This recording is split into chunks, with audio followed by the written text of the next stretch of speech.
반갑습니다. 잘 들리죠? 네, 네.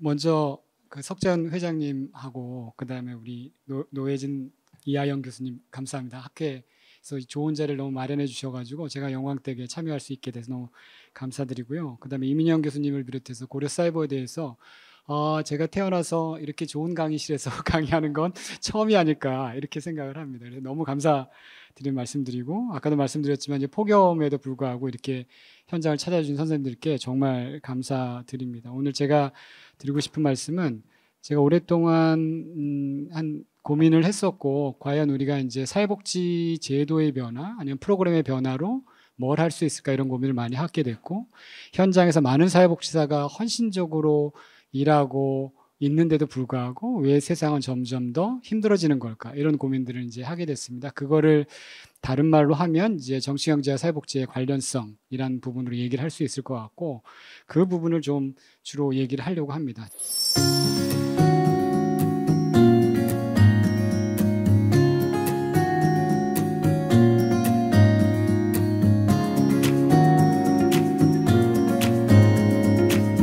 여기 아마 다 사회복지를 전공하셨고 아마 대학원 과정 이상에 계신 분들일 텐데 뭐 빈민법 이런 거는 다 아실 거고 뭐 비스마르크의 사회보험 이런 건 우리가 다 알잖아요. 그렇죠. 그러니까 빈민법이라고 얘기하는 엘리자베스 구 빈민법은 1601년에 만들어졌는데 17세기 초죠. 그다음에 뭐 비스마르크 사회보험은 19세기의 얘기고 그러면 우리 스스로에게 한번 질문해 볼까요? 우리 전공자를 다 포함해서 도대체 17세기, 18세기에 조선에서는 무슨 일이 일어났을까요? 네, 우리가 배운 적이 있나요? 차라리 아마 우리에게 익숙한 답은 스웨덴에서 어떤 일이 일어났는지, 독일에서 어떤 일이 일어났는지, 영국에서 어떤 일이 일어났는지를 우리한테 물어보면 얘기할 수 있을 거예요. 근데 한국에서 17세기, 18세기에 무슨 일이 일어났는지, 19세기에 무슨 일이 일어났는지 물어보면 여기 어떤 전문가라도 쉽게 대답하기 어려울 겁니다. 그런 상황 속에서 만약 역사가 단절되지 않고 누적되고 변화하는 과정이라면 과연 우리가 현재 우리가 직면한 문제들을 제대로 이해하고 있는 걸까? 우리는 우리를 알고 있는 걸까? 이런 질문을 하는 건 너무나 당연하지 않을까? 이런 생각을 해봅니다. 그래서 이제 한국사회복지학이 제대로 된 한국적 문제에 대한 대안을 내오기 위해선 한국적 현실에 대해서 집중해야 된다. 이렇게 말씀을 드리고 싶고요. 그 다음에 또 두 번째 그래서 그것과 관련해서 두 번째는 그러면 사실 우리가 지난 수십 년 동안 굉장히 놀라운 경제 성장을 했거든요. 그것뿐만 아니라 민주주의도 세계적으로 가장 모범적으로 짧은 시간 내에 이루어냈습니다. 물론 정권에 따라 변화가 있겠지만 나중에 보여드리겠지만 민주주의와 복지 확대도 굉장히 모범적입니다. 그렇고 복지 확대도 여전히 OECD 평균에 비해서 그 양적인 면에서 부족하지만 지난 30년 동안 엄청난 변화를 했습니다. 그 속도로 치면 그 누구도 따라올 수 없을 정도로 마치 우리가 경제 성장을 하고 민주화를 하는 것처럼 그런 과정들을 거쳤습니다. 그런데 우리 스스로에게 물어보는 거죠. 우리는 행복한가? 근데 왜 우리는 이렇게 수많은 사회 문제에 직면해 있을까? 그러니까 좋은 사회를 만들기 위해서 성장하고 민주화하고 그리고 복지 확대했는데 우리가 직면한 현실은 우리가 해명할 수 없는 세계에서 가장 낮은 출산율부터 시작해가지고 여러 가지 문제들을 우리 직면하고 있습니다. 왜 그럴까? 이런 얘기를 좀 해볼 거고 제가 핵심적 메시지를 먼저 말씀드리면 지금 우리가 직면한 심각한 사회경제적 위기는 우리가 뭘 잘못했기 때문이 아니라 어쩌면 우리가 성공한 그 원인이 바로 우리가 직면한 사회경제적 위기의 원인이다라고 생각을 합니다. 그렇기 때문에 아마 여러 가지 모든 방법을 동원하고 모든 대안을 내오지만 그 대안들이 번번이 실패하는 것이 아닌가 이런 생각이 듭니다. 왜냐하면 성공한 경험을 뒤집어 엎는다는 건 사실 쉬운 일이 아닙니다. 세 번째는 그러면 오늘은 답을 얘기하진 않을 겁니다. 이제 오늘 좀 아카데믹하게 얘기를 하기 때문에 그러면 우리가 한국 사회 현실을 직면하고 우리가 직면한 사회적 위기의 원인에 대해서 진단하기 위해선 사회복지학을 연구하는 학자들이 어떤 관점을 가져야 될지 그러니까 어떻게 우리가 직면한 역사를 풀 것인지 그것에 대한 우리가 몇 가지 중요한 관점들과 이론에 대해서 간단하게 브리핑 해드릴 겁니다. 그러면 이제 그 질문을 가지시고 여기 계신 연구자들께서 각자 현장에 돌아가셔서 자기의 연구 의식에 그것들을 투영하시면 좋겠다 이런 말씀을 드립니다. 네, 그럼 이제 본격적으로 얘기를 하겠는데요. 그 전에 먼저 왜 사회복지사가 정치경제에 관심을 가져야 할까요? 이런 질문들이 굉장히 많습니다. 그러니까 학생들이나 우리 사회복지학계 전체 지형으로 보면 저같이나 저 같은 사람이나 우리 석재현 회장님이나 이런 분들처럼 정책을 하거나 좀 큰 정책을 하는 사람은 아주 좀 이렇게 얘기하면 세속적으로 얘기하면 한 줌도 안 됩니다. 대부분이 다 이제 실천 현장에 계신 분들이고 마이크로한 실천들을 하시는 분들인데 이런 분들에게 과연 사회복지사에게 왜 정치경제에 관심을 가져야 될까? 이런 질문은 너무나 당연하게 오는 거죠. 그러니까 지금 현장에서 아주 열심히 지역사회에 헌신하고 프로그램들을 개발하고 이러면 우리가 같이 함께하는 주민들의 문제들을 해결하고 우리 사회가 좀 더 나은 사회로 갈 수 있을까? 이런 질문을 아까 말씀드린 것처럼 던져보는 거죠. 그냥 사회복지사가 자기의 어떤 소명의식을 가지고 행복하게 일하면 되는 거 아닌가? 이런 생각을 해볼 수도 있고요. 뭐 그런 분들 굉장히 많습니다. 굉장히 존경스럽고 그분들이 지역사회에서 있는 변화의 사례들을 보면 놀라울 정도입니다. 그런데 그런 사례들을 다 우리나라를 한데 모아놓으면 과연 한국 사회는 어떤 사회인가? 이런 질문을 던져보면 대답은 똑같습니다. 그래서 이제 왜 사회복지사가 정치경제에 관심을 가져야 되나를 얘기를 간단하게 얘기를 해볼게요. 이게 뭐냐면 보시는 것처럼 OECD 주요 국가의 자살률입니다. 그러니까 90년부터 2021년까지 보시면 대부분의 국가들이 다 감소를 했습니다. 일부 국가, 그러니까 뭐 미국이나 그리스 일부 국가가 늘어나긴 했고 한국은 아직 표시를 안 했고요. OECD 평균입니다. 그러니까 대체적으로 대부분의 국가가 지난 30년 동안 인구 10만 명당 자살한 사람의 숫자들이 감소를 했죠. 근데 한국을 보시면 근데 이 30년이 어떤 기간이냐면 한국이 중진국이라는 함정에서 벗어나서 선진국으로 도약하고 한국이 민주화되고 한국의 문화가 세계로 뻗쳐나갔던 그 시기입니다. 그러니까 우리에게 의하면 서구식으로 표현하면 우리에게 영광의 30년이 될 수도 있는 그런 시기죠. 그런 시기인데 한국을 보시면 이게 지금 한국의 자살률의 증가율입니다. 거의 뭐 170% 이제 제가 계산한 바에 의하면 됩니다. 이 OECD 국가의 일반적인 상황들과 그리고 자살이 증가한 일반적인 몇 개 국가 비교해도 이 표에서 담아낼 수 없을 정도로 증가했습니다. 과연 이런 문제가 현장에서 우리들의 헌신, 사회복지사들의 헌신으로 문제가 대응할 수 있을까? 이런 문제를 직면하고 우리는 어떤 생각을 해야 될까? 혹시 우리가 놓치고 있던 건 아닌가? 이런 생각들을 해보게 됐고요. 이게 뭐냐면 자살률이죠. 인구 10만 명당. 이게 자살률이고 이게 뭐냐면 이거는 가금복조사와 이건 가계동향조사, 가계조사로 한 건데 보시면 어떻습니까? 거의 그 변화의 흐름이 불평등에 대한 흐름과 거의 같이 갑니다. 물론 이거를 바로 인과관계라고 설명하는 데는 여러 가지 넘어야 될 산들이 있습니다. 하지만 그럼에도 불구하고 상관관계라는 측면에서 봤을 때 만약 그래프가 이렇게 움직인다면 불평등으로 대표되는 사회 구조적 문제와 우리가 직면하는 일상에서 직면하는 사람들의 삶의 문제는 결코 동떨어진 것이 아니다.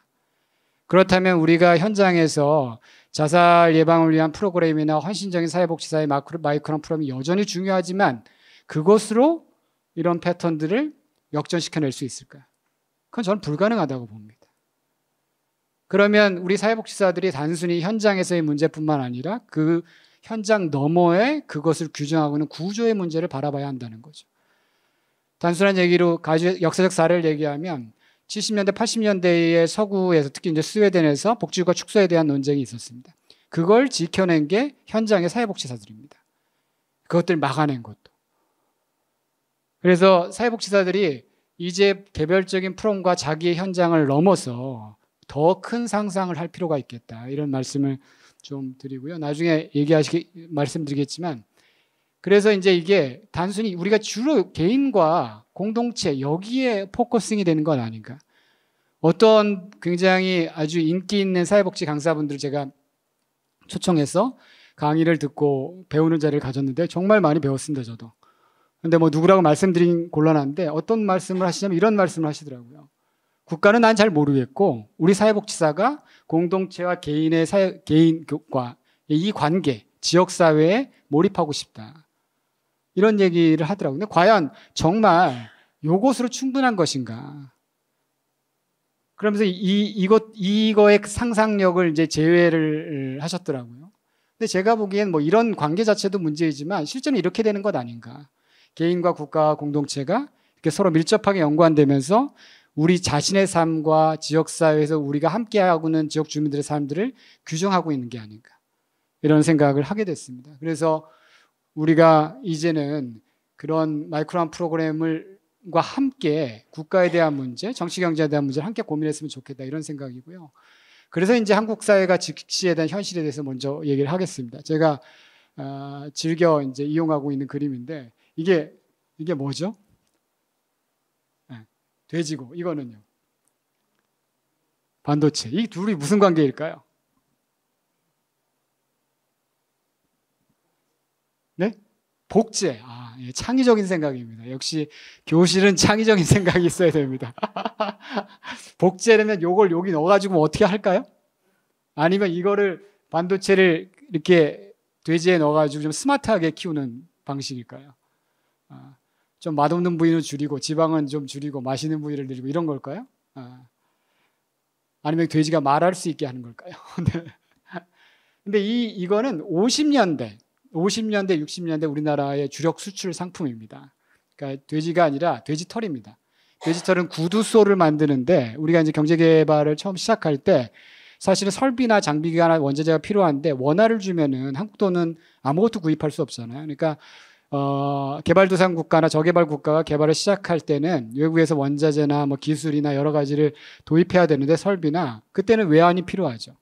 외환을 얻기 위해선 무엇인가를 수출해야 되는 거죠. 그 수출할 때 주력 수출 상품이 돼지털이었습니다.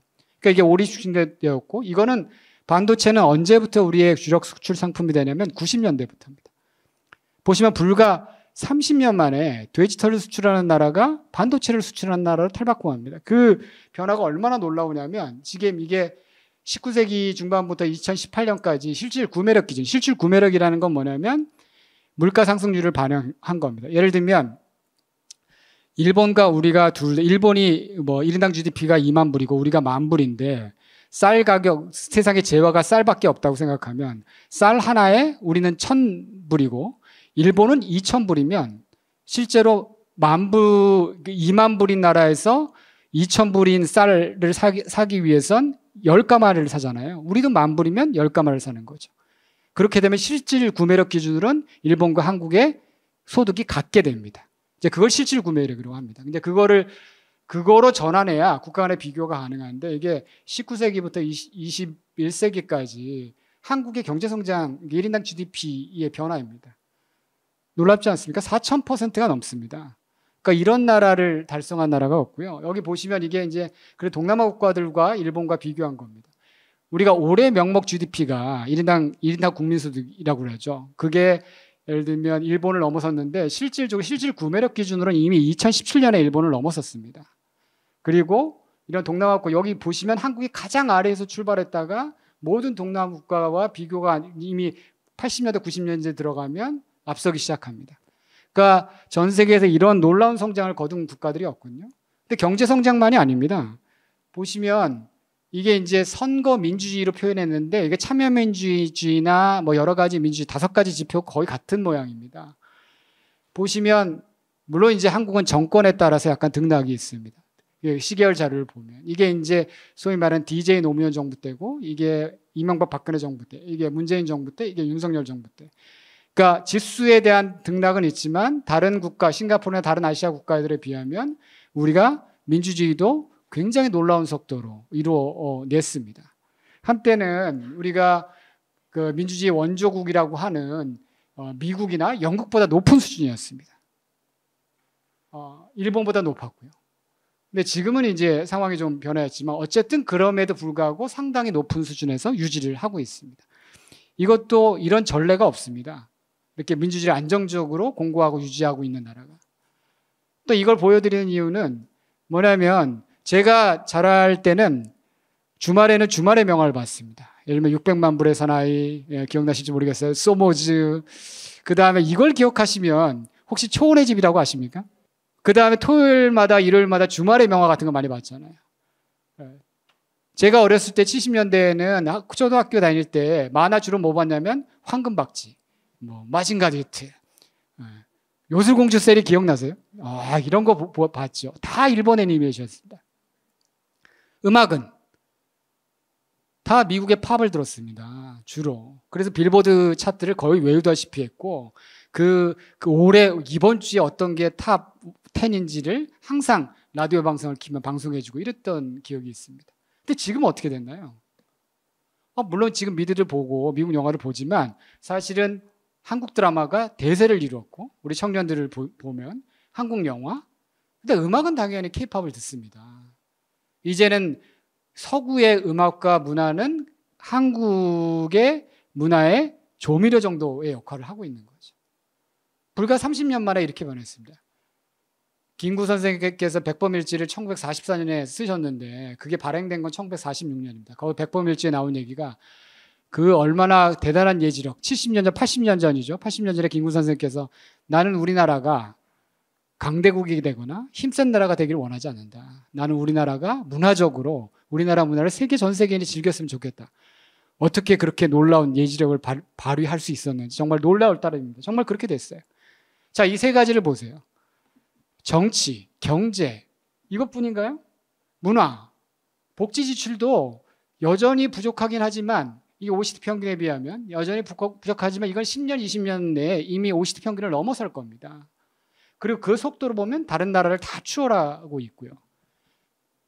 그럼 생각해 보십시오. 자, 우리가 좋은 나라를 꿈꿔왔던 경제성장을 놀라울 정도로 이뤄냈고 민주주의도 이뤄냈고 문화적 역량도 세계로 뻗어나가고 복지도 조금 뒤처졌지만 지금 계속 확대되고 있고 그런데 우리는 왜? 라는 질문이 나올 수밖에 없는 상황이라는 겁니다. 우리가 도대체 뭘 잘못했는데 이런 생각들, 이제 이런 현실이 우리가 직면한 현실인 거죠. 그래서 보시면 이게 아까 보여드렸던 자살률이고 자, 이게 성공 여부와 부모의 중요성인데 제가 한번 여쭤볼게요. 제가 학생들이나 우리 청년들하고 얘기할 때 좀 가끔 물어봅니다. 자신의 성공이 부모의 사회적 경제적 지위와 관련이 있다고 생각하느냐 아니면 자신의 성공이 예를 들면 부모의 사회 경제적 영향을 받고 있다고 생각하느냐 이렇게 중요하게 물어보면 우리 학생들이나 선생님들은 뭐라고 답변하시겠습니까? 그렇다. 이 OECD 자료가 약간 과소평가됐습니다. 그 한국이 그렇다는 비율이 46%라고 했는데 사실은 2021년에 발표된 자료인데요. 코로나 중간에. 근데 이 자료가 사용한 자료는 2006년 자료를 사용했습니다. 그래서 보면 실제로 지금 물어보면 제가 물어봤을 때 모두 거의 대부분이 95%에서 100%가 관련이 있다고 얘기합니다. 자, 근데 핀란드 같은 경우는 어떠냐면 부모의 사회경제적 지위가 관련이 있다고 대답하는 비율이 6%입니다. 그러니까 일용직 노동자의 자녀와 예를 들면 그 변호사와 의사의 자녀가 자기가 성공하거나 자기 일을 성공이란 개념 자체가 논쟁적이지만 자기가 하고 싶은 일이나 자기 인생을 살아가는 데 있어서 부모의 사회적 경제적 지위가 거의 중요하지 않다는 겁니다. 근데 우리는 거의 부모의 사회적 경제적 지위를 결정합니다. 물론 개인의 노력 중요하죠. 부모의 사회적 경제가 높다 하더라도 개인이 노력하지 않으면 그걸 달성할 수 없죠. 하지만 개인의 노력만으로는 불가능한 사회가 됐죠. 그래서 우리가 뭐라고 하냐면 세습자본주의라고 한국 사회를 얘기하고 있습니다. 이것뿐인가요? 자산불평등, 소득불평등 다 지금 엄청나게 증가하고 있습니다. 놀라울 정도로 증가하고 있고요. 합계 출산율. 지금 우리가 올해 어떻게 떨어지냐면 어저께 정부가 발표했는데 0.6대로 떨어집니다. 근데 2005년에 노무현 정부가 처음으로 저출산 고령사회 기본계획을 위원회를 만들고 그걸 할 때 뭐라고 이제 인구학자들이랑 다 얘기를 했냐면 인구학자들이 장담한 게 하나였어요. 어떤 상황에서라도 전쟁이 나지 않으면 천재지변으로 나라가 망한 사태에 오지 않으면 합계 출산율이라고 하는 것, TF라고 하는 것은 1 이하로 떨어지지 않는다는 거예요. 1은 생물학적으로 떨어질 수 없다라는 겁니다.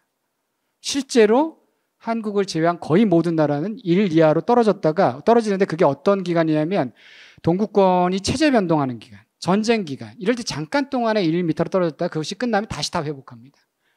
이걸 보시면 2000년대 중반을 가면 거의 다시 또 회복합니다. 근데 한국은 이걸 기적이라고 얘기하는 신비로운 매직이라고 얘기하는 한국은 그 모든 인과학자들이 얘기하는 그 단언했던 걸 뚫고 우리가 1 이하로 떨어졌습니다.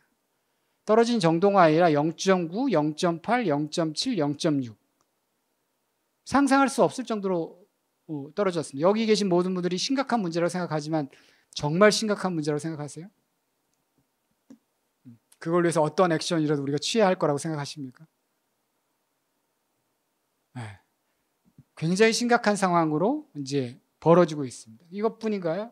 아까 말씀드렸던 부모의 소득 수준과 자녀의 교통교육 나중에 말씀드리겠지만 다시 말씀드리겠습니다. 잠재 성장률도 우리가 2030년에 가면 일본보다도 낮아집니다. 이건 다시 또 제가 말씀드리도록 할게요. 이 얘기인데 보시면 로스쿨 진학자 중 고속자 가구 비율입니다. 자, 서울대 같은 경우 9분이 10분이 해당하는 65%입니다. 65%. 서울대 로스쿨에. 그러니까 나머지 80%의 자녀들이 차지하는 비율이 35%. 그 중에서 만약 하위 50%를 얘기한다면 또 완전히 다른 얘기가 될 거죠. 요즘 한창 논란이 되고 있는 의대. 이게 국가장학금 신청자 중입니다. 그러니까 대체로 학생들 중에서 국가장학금 받는 비율이 80%입니다. 이제 국가장학금을 신청해야 되거든요. 그러니까 자기의 소득 분위가 어딘지 모르고 사람들이 신청하는 거예요, 학생들이. 그러면 9분위, 10분위에 해당하는 학생들은 제외가 되죠. 이제 그걸로 통계를 잡은 겁니다. 그러니까 실제로 이것보다 훨씬 높습니다. 그런데 그렇게 신청자 중에 잡았는데도 서울 의대에 다니는 학생 중에서 80%가 9분위, 10분위입니다. 실제로 추정해서 계산하면 대략 90에서 95%입니다. 이게 뭘 얘기하는 걸까요? 이런 사회에서 누가 이 사회를 공정하다고 얘기할 수 있으면 누가 이 사회에서 우리가 예를 들면 모든 사람들에게 기회가 평등하다고 얘기를 할 수 있을까요? 그래서 이런 얘기를 합니다. 선생님들 생각하시기에 세상에서 가장 중요한 선택이 뭘까요? 한 가지씩만 꼽으라면 대한민국에서 제일 중요한 선택 만약 모든 걸 할 수 있다면 그렇죠. 부모를 선택하는 겁니다. 부모를 선택하면 자기의 인생이 바뀌는 거죠. 근데 우리 부모 선택할 수 없는 거죠. 그게 이제 우리가 직면한 딜레마죠. 나중에 말씀드리겠습니다. 하지만 부모를 선택할 수는 없지만 정치 경제를 배운다는 것은 국가를 바꿀 수 있다는 겁니다. 아까 핀란드의 사례처럼 보면 우리가 그대로 갈 수는 없습니다. 하지만 우리가 어떤 사회를 만드냐에 따라서 이 얘기는 다른 이야기들을 우리에게 전달해 줄 수 있다는 거죠. 이건 또 뭐냐면 우리가 그럼 어떻게 살고 있느냐. 이거는 이제 보사연에서 나온 자료인데요. 뭐냐면 범죄 피해의 불안을 느끼는 비율입니다. 아마 보신 분도 계실 거예요. 이게 뭐냐면 평생을 살아가면서 강도나 폭행이나 이런 걸 당한 경험이 있느냐 이렇게 물어봅니다. 그러면 우리나라 사람들은 1.5%가 그거를 경험합니다. 100명 중에 1.5명이죠. 여기에는 없을 가능성이 높습니다. 확률적으로. 그런데 우리가 복지의 모범국이라고 하는 스웨덴, 핀란드를 보면 25%, 27%입니다. 다시 말하면 4명 중에 1명이 범죄 피해의 경험이 있습니다. 살면서. 우리는 1.5%고. 근데 여기 계신 선생님들 대부분 어떻게 한밤중에 좀 어두운 골목 같은 데 이렇게 걸어가시다 보면 혼자 걸어가시다 보면 약간 등골이 싸한다든지 아니면 약간 위협을 느낀다든지 이런 경험 있으십니까? 네. 아니면 평소에도 좀 예를 들면 좀 그런 것들을 당하지 않을까?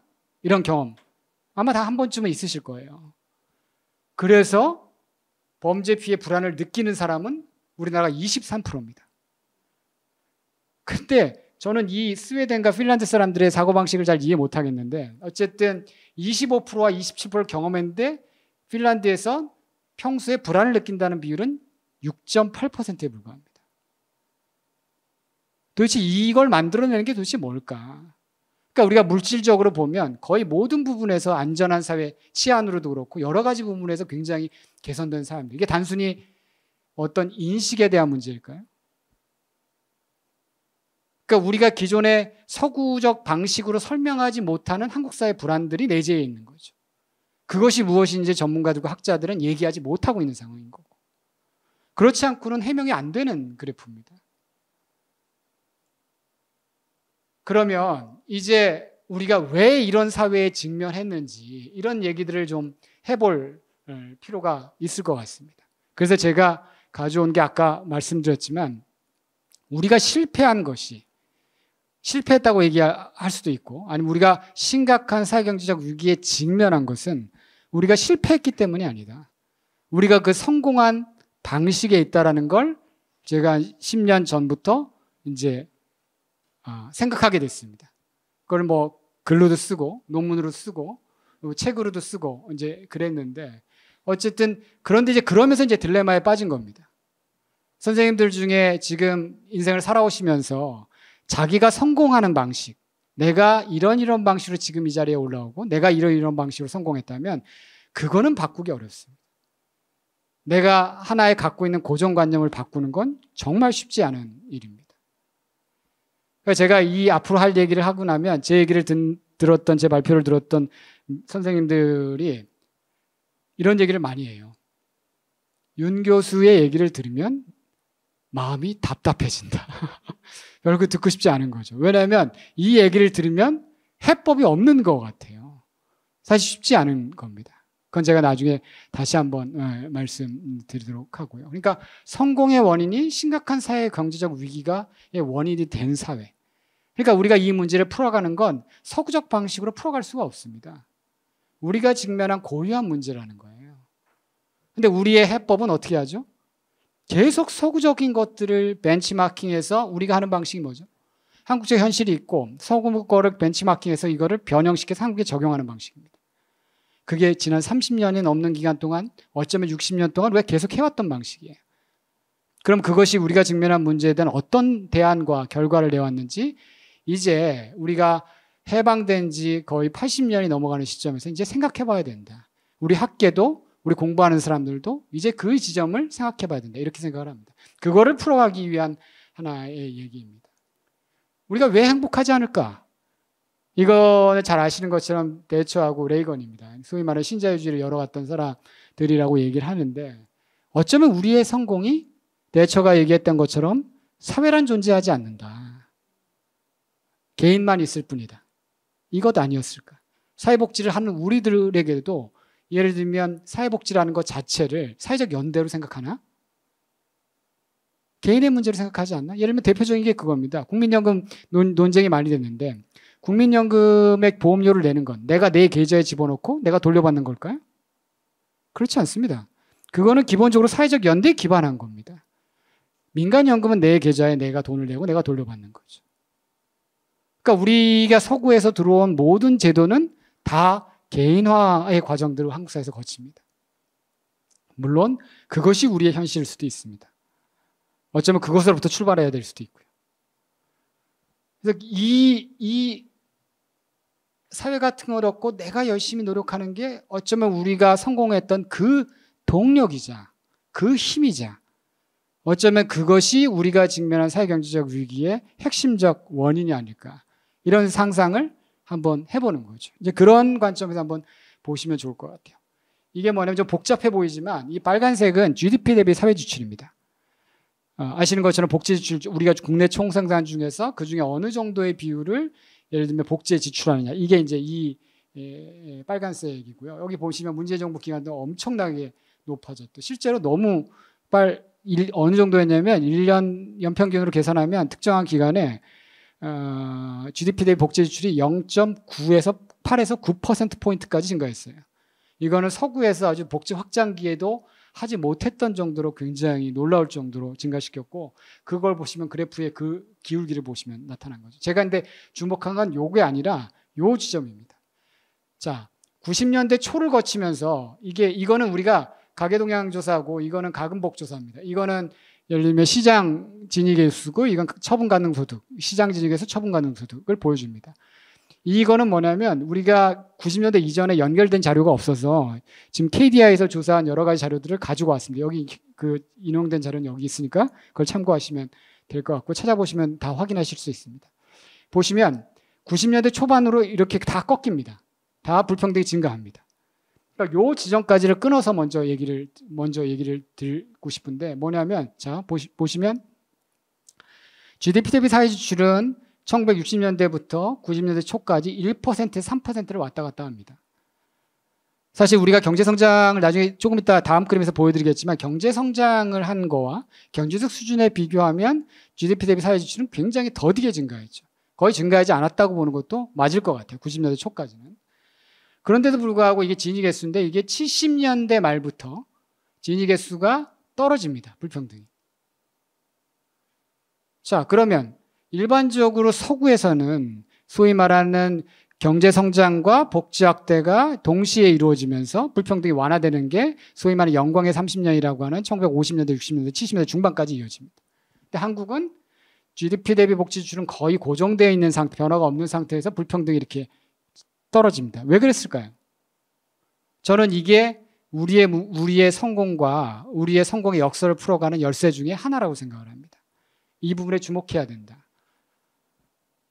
네, 우리의 불평등과 예를 들면 불평등을 완화하거나 또는 빈곤을 완화했던 기제는 여기서 불평등만 얘기했지만 맞아는 우리가 사회적 연대를 통해서 그 문제를 풀어냈던 게 아닙니다.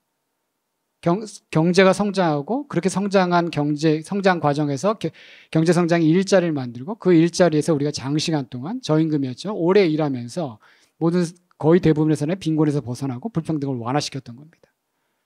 거기엔 사회적 연대가 존재하지 않습니다. 굉장히 희미한 거죠. 거기엔 뭐냐면 내가 시장에서 열심히 몸이 바스러져 일하고 그렇게 얻은 소득으로 나와 내 가족을 지키는 거죠. 그리고 그것을 지원했던 정부의 정책은 굉장히 낮은 조세 부담률이었어요. 예를 들면 박정희 정권 시대에 가보면 거의 근로소득자의 80%까지가 면세인 경우도 있었습니다. 지금은 한 40 몇 % 정도입니다. 근데 그리고 굉장히 다른 세금도 낮았고. 근데 이런 과정들이 이전 과정들, 즉 성장이 일자리를 만들고 그렇게 만들어진 일자리가 불평등과 빈곤을 완화하는 어쩌면 각자 도생의 전형적인 모습인 거죠. 그래서 제가 그거를 개발국가 복지체제라고 부릅니다. 일반적으로 생산주의 복지체제라고 학계에서 얘기하는 거랑은 다른 개념입니다. 그거는 뭐냐면 복지정책이 기본적으로 경제정책에 종속된다라는 개념들을 갖고 있는 거고 그건 서구에서 설명하는 방식인데 사실은 우리는 성장이 불평등과 빈곤을 완화함으로써 기능적으로 기능적으로 유사한 역할을 했다는 겁니다. 그러니까 유사한 역할을 했다는 거지 동일한 역할을 했다는 건 아니죠. 이제 그런 식의 이런 역사적 경험들이 어쩌면 우리에게 지금도 있는 거죠. 그러니까 낮은 세금 그리고 그걸 통해서 사적 자산의 축적 그걸 통해서 나와 내 가족의 안위를 보장하는 것. 그것이 나와 내 자식에 대한 교육에 대한 투자로 이어지고 부와 사회적주의의 세습으로 이어지는 거고. 그러니까 세금을 많이 내거나 자산의 세금을 부과하는 것에 대해서 중산층 이상이 강력하게 저항하는 것. 이런 것들이 이런 어떤 역사적 경험들을 설명하지 않고는 불가능한 거죠. 이런 상황에서 서구의 좋은 정책들을 가져다가 이식하는 건 쉽지 않은 일입니다. 제가 이렇게 얘기를 드리는 거는 이게 잘못되다 나쁘다가 아니라 우리의 출발은 이런 현실로부터 시작해야 한다는 겁니다. 그런 현실로부터 시작하는 정책과 대안은 때로는 불만족스러울 수도 있고 때로는 부족할 수 있습니다. 하지만 어쩌면 그것이 우리의 문제를 풀어가는 방식일 수 있다는 겁니다. 이게 이제 아까 그 얘기고요. 아까 이제 자신의 성공과 관련된 거고 이거는 뭐냐면 세계 가치관 조사에 따른 세계 문화지도인데 2020년 자료인데 시계열적으로 있습니다. 이쪽으로 뭐냐면 이쪽은 이 수평적인 거는 뭐냐면 자기 표현 가치는 뭐냐면 생존적 가치에서 벗어나서 소수자나 취약자들 예를 들면 이런 사람들 이민자들 우리가 성소수자도 얘기할 수 있겠죠. 이런 사람들을 얼마나 포용하느냐 이쪽으로 갈수록 더 포용하는 겁니다. 이쪽으로 갈수록 이거는 뭐냐면 전통적 가치와 세속적 가치인데 이거는 뭐 성별 분업이라든지 아니면 전통적 가치라든지 아니면 우리로 치면 예전에 이제 그런 가치라든지 이런 거로부터 벗어나서 합리적이고 물질적인 가치를 추구하는 겁니다. 그러니까 우리가 경제가 성장하고 사회가 변화하고 서구적 의미에서 근대화가 된다라는 의미는 세상 그 나라의 가치관 사람들의 가치관이 이렇게 이동하는 걸 얘기합니다. 그러니까 대부분의 예를 들면 유럽 국가들이 다 여기에 위치해 있습니다. 그러니까 굉장히 합리적 과학적 가치, 세속적 가치와 함께 소수자에 대한 포용성을 포괄하는 거죠. 근데 한국은 어떻게 변화했을까요? 한국은 이렇게 변화합니다. 이렇게. 위로 올라갑니다. 그러니까 경제가 성장해도 타인과 나와 종교가 다른 사람, 나와 다른 사람, 나와 다른 학교를 나온 사람, 이런 것들, 소수자에 대해서 나의 성적 지향이 다른 사람은 배타적입니다. 그게 어느 정도냐면 중국보다도 더 배타적입니다. 그러니까 동아시아 유교권 국가 중에 가장 배타적인 나라가 한국이라고 조사 결과가 나옵니다. 그러니까 이것이 아까 말씀드렸던 내와 내 가족만이 중요한, 또 그런 과정을 통해서 역사적으로 우리가 여러 가지 분공과 불평등으로 대표되는 사회적 위험에 대응했던 그 역사적 경험들, 이런 것과 관련이 있다는 추정들이, 가정들이 충분히 가능하다, 이렇게 말씀드릴 수 있습니다. 그것이 이제 1인당 GDP 수준과 GDP 대비 사회 지출을 보시면 이렇게 나타나는 거죠. 이게 우리가 각각 10,000불일 때, 이게 실질 구매력 기준입니다. 20,000불일 때, 30,000불일 때, 40,000불일 때를 나타내는 거죠. 그럼 우리가 10,000불일 때 다른 나라와 비교해 보시고 40,000불일 때도 우리가 비교해 보시면 다른 나라에 비해서 GDP 사회 지출이 굉장히 낮은 수준입니다. 다른 얘기로 하면 우리가 사회적 위험에 대응했던 방식은 서구로 보면 우리가 단순히 낮았다고 얘기할 수 있지만 우리의 지나온 역사로 보면 이렇게도 얘기할 수 있습니다. 우리가 사회적 위험에 대응했던 방식은 각자가 시장에서 일하고 낮은 조세 부담률을 통해서 사적 자산을 축적하는 방식으로 대응했다.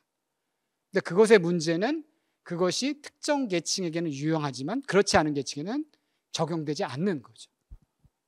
그러니까 시장에서의 불평등과 그 시장의 사회적 위험에 대응하는 불평등도 굉장히 차별적으로 나타나는 현상들을 직면하게 되는 겁니다. 그래서 보시면 물론 우리도 사회 지출을 확대하면서 이 역대 정권별 조세와 공적 이전 소득의 불평등 감소 효과를 보면 90년대 김대중 정부 들어서면서 쭉 감소하기 시작합니다. 그러니까 커지기 시작합니다. 하지만 OECD 평균에 비교하면 여전히 낮은 수준인 거죠. 아마 이거는 시간이 지나면 더 증가할 수도 있습니다. 어쩌면 지금 이걸 보시면 감소했어요. 근데 이게 증가할지 감소할지 우리가 좀 지켜볼 필요가 있는데 이 그림을 보시면 좋을 것 같아요. 이게 뭐냐면 사회보험 지출과 일반 재정의 지출을 비교한 겁니다. 이게 2020년부터 2060년까지의 예측치입니다. 보시면 GDP 대비 사회 지출은 지금 한 2020년에 13% 정도에서 2060년이 되면 27%까지 높아집니다. 이건 OECD 평균을 훌쩍 넘는 수준으로 높아지는 거죠. 그렇게 되면 우리는 아마 OECD 평균을 넘어서게 될 겁니다. 훨씬. 그 시점이 대략 어느 시점이냐면 이렇게 보면 2030년대가 들어오면 그렇게 될 텐데 이 지출의 재원이 뭐로 구성되어 있느냐라는 겁니다. 이게 뭐냐면 일반 재정입니다. 일반 조세를 통해서 복지에 투여되는 거는 거의 변화가 없습니다. 근데 사회보험은 이거와 같이 갑니다. 그러니까 우리의 사회복지 지출의 가장 핵심은 사회보험을 중심으로 간다는 겁니다. 근데 사회보험 자체가 나쁘다는 게 아닙니다. 사회보험이 어떻게 만들어져 있냐면 예를 들면 안정적으로 기여금을 낼 수 있는 사람을 중심으로 만들어져 있죠. 물론 여기에 건강보험이 포함되어 있기 때문에 그 부분을 고려하셔야 됩니다. 근데 어쨌든 안정적 직장을 갖고 있는 사람이 기여금을 정기적으로 내야 그 적용이 되는 거죠. 그게 이제 국민연금이나 고용보험이 대표적인 그런 경우죠. 물론 상병수당이 도입되면 사회보험으로 도입되면 건강보험도 그런 역할을 할 수 있을 겁니다. 그런 얘기는 뭐냐면 그 안정적 일자리로부터 배제된 상당수의 사람들이 여기에 포함되지 않는다는 걸 얘기하는 거죠. 그게 지금 예를 들면 우리 가사노동자들에 대한 문제를 들지, 예를 들면 플랫폼 노동자들일지, 비정규직, 불안정 고용 상태에 있는 사람들, 이런 사람들인 거죠. 이거는 비정규직과 정규직의 커버리지를 비교해 본 건데 주로 이제 국민연금이나 건강보험이나 고용보험 이런 것들을 비교해 본 건데 여전히 큰 차이가 있습니다. 물론 개선되고 있지만. 그렇죠. 그러니까 이런 상태에서 우리에게 필요한 건 어쩌면 일반 재정의 지출 확대도 필요한 거고, 또 하나는 예를 들면 사회보험이 문재인 정부에서 추진했던 전국민 고용보험처럼 고용에 기반하는 게 아니라 소득에 기반하는 이런 방식으로 이제 변화해야 되는 거죠. 세상의 변화에 따라서. 어쨌든 이런 방식으로 우리가 지금 복지제도가 만들어져 있습니다. 아주 간략하게 얘기하면. 그 다음에 복지지출을 그래서 늘린다고 해서 불평등이 완화되는 것도 아닙니다. 보시면 브라질 같은 경우는 GDP 대비 사회지출이 20%를 넘습니다. 하지만 가처분 선적 지지는 0.5에 달합니다. 굉장히 높은 수준인 거죠. 우리 시장 지지보다 높은 수준입니다. 결국은 양의 증가도 중요하지만 그 구성을 어떻게 하느냐에 대한 문제인데, 그 구성은 뭐와 관련됐냐면 노동시장과 산업구조와 관련됩니다. 그러니까 즉 안정적 직장이라는 것, 그 다음에 거기에 기반한 보험이라는 것, 이거는 산업구조, 노동시장과 관련되고, 그 노동시장은 산업구조와 관련되고, 그 산업구조는 우리가 어떻게 성장했는지와 관련됩니다. 이제 그 얘기를 좀 간단하게 할 텐데, 90년대 이후의 성장 방식에 대한 문제에 주목해야 된다. 이게 뭐냐면 폴 크루만이라고 노벨 경제학상을 받았고, 미국에선 대표적인 리버럴 경제학자, 미국에선 리버럴 진보라고 표현을 하죠. 근데 서구적 의미에서, 유럽적 의미에서 진보라고 얘기할 수는 없지만, 하여튼 리버럴한 경제학자가 쓴 아주 94년에 발표한 굉장히 아주 센세이션한, 굉장히 많은 논란이 불러일으켰던 논문입니다. 뭐냐면 제목이 아시아의 기적의 신화라는 건데, 신화라는 건 거기에 문제가 있다라는 거죠. 이 사람이 지적했던 거는 아시아의 경제 성장은 요소 투입형 경제 성장이다. 즉 자본을 많이 투입하고 노동을 대규모로 투입해서 양을 들여 성장하는 방식인데, 이 성장 방식의 대표적인 사례가 어디냐면 스탈린이 했던, 소련의 스탈린이 했던 러시아죠. 소련이 했던 1930년대입니다. 혹시 이제 대공황에 관심 있는 분은 아실지 모르겠지만 1929년 대공황이 닥쳤을 때 그 대공황의 피해로부터 벗어난 유일한 국가 중에 하나가 소련이었습니다. 소련은 미국이나 이런 나라, 미국, 독일, 영국 이런 모든 나라가 다 20%, 30%의 실업률에 직면하고 경제가 폭락할 때 소련은 지속적으로 성장을 합니다. 그래서 1930년대가 되면 미국이건 유럽이건 독일이건 스탈린식의 그런 전체주의, 파시즘에 대한 우호적 세력들이 굉장히 많이 만들어집니다. 당시에 파시즘이 예외적인 상황들이 아니라 1930년대를 보면 사람들에게 굉장히 매력적인 대안 중에 하나였어요. 그 소련이 요소 투입형 성장을 합니다. 사람들을, 노동력을 동원하고 자본을 대규모로 투여함으로써 성장을 이끌어내는 방식. 하지만 소련의 그런 성장은 60년대에 들어서면서 멈추기 시작합니다. 즉 폴 크루그만이 이 얘기를 한 이유는 동아시아의 성장은 요소 투입형 성장이기 때문에 아마 중간소득점 올라오면 그 성장이 멈출 거다, 지속 가능하지 않을 거다, 이렇게 얘기를 했고, 거기에 논란이 많았는데 마침 97년에 IMF 위안위기가 터집니다. 그때 폴 크루그만이 그거 봐라, 이렇게 얘기를 하는 거죠. 실제로 그런 논의가 있었습니다. 그런데 중요한 건 뭐냐면 우리가 그 IMF 위기를 넘어서 선진국으로 도약했다는 거죠. 이제 그 얘기를 할 텐데, 무슨 얘기냐면 여러분들 생각하시기에 경제 성장하면 한국에서 누가 떠오르십니까? 네? 박정희 떠오르시죠. 그 이제 놀라운 성장을 했고, 사실 우리가 박정희 시대가 출발한 1960년대, 65년에 우리나라의 절대빈곤율이 거의 80%에 달했어요. 근데 거기에 절대빈곤율은 지금 최저생계를 측정하는 것보다 더 낮은 수준이었습니다. 했는데 그게 1979년, 80년이 되면 10%로 떨어집니다. 그러니까 빈곤으로 벗어나고 놀라운 경제 성장을 한 것, 뭐 중화학공학파, 우리가 다 익히 알고 있는 얘기입니다. 그럼 이렇게 질문해 볼게요. 그거를 GDP, 1인당 GDP로 계산했을 때, 그럼 전 세계에서 박정희 정권이 이룬 그런 성장을 이룬 나라는 몇 나라나 될까요? 네? 없다. 그렇죠. 네. 월드뱅크 세계은행의 통계에 의하면 무려 110개국에 달합니다. 그게 중간소득입니다. 중간소득까지 갑니다. 그러니까 박정희 정권 시기에는 아직 70년대 말에는 중간소득까지 못 갑니다. 그 중간소득 간 거는 80년대인데 어쨌든 그게 박정희 정권 시기에 중요한 변화라고 치면 중간소득까지 가죠. 그 나라를 월드뱅크가 계산했는데 그게 110개국입니다. 근데 그 110개국 중에서 중간소득에, 소위 말해 중진국에 머무르지 않고 고소득 국가로 도약한 국가는 몇 개 국가일까요? 네. 그렇죠. 그렇게, 예, 맞습니다. 근데 사실은 13개 국가입니다. 요 국가들입니다. 주로 근데 보시면 일본은 2차 대전 전에 제국주의 국가였고, 스페인, 그리스, 포르투갈 이런 나라들이 있죠. 이런 나라 유럽 국가입니다. 그리스도 마찬가지죠. 그러니까 유럽 국가들, 그리고 스페인이나 포르투갈도 제국이었기 때문에 그런 나라들을 제외하고, 홍콩, 싱가포르 이런 나라가 있습니다. 그런 나라 제외하고, 여기 보시면 기니 같은 나라가 있는데 이건 자원부국입니다. 이런 나라 제외하고를 하고 그럼 두 나라가 딱 남습니다. 그게 타이완하고 한국입니다. 근데 국제적으로 이제 그 대만에 대한 거는 논란이 있으니까 대만을 빼면 온전히 주권을 갖고 있는 나라 중에는 아까 말씀하신 것처럼 한국이 거의 유일합니다. 그러면 한국이 이 중간소득 함정에서 벗어나서 고소득 국가로 진입한 시기는 언제일까요? 90년대 이후입니다. 그리고 여기선 자세히 말씀드리지 못하지만 박정희가 했던 방식과 완전히 다른 방식으로 성장을 하게 됩니다.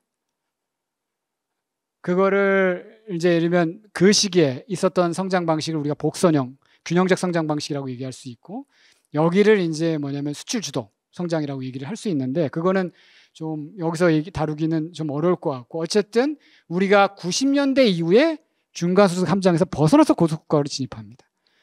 그리고 우리가 직면했던 아까 그 모든 문제들은 그 90년대 이후의 상황에 벌어지는 얘기들인 거죠.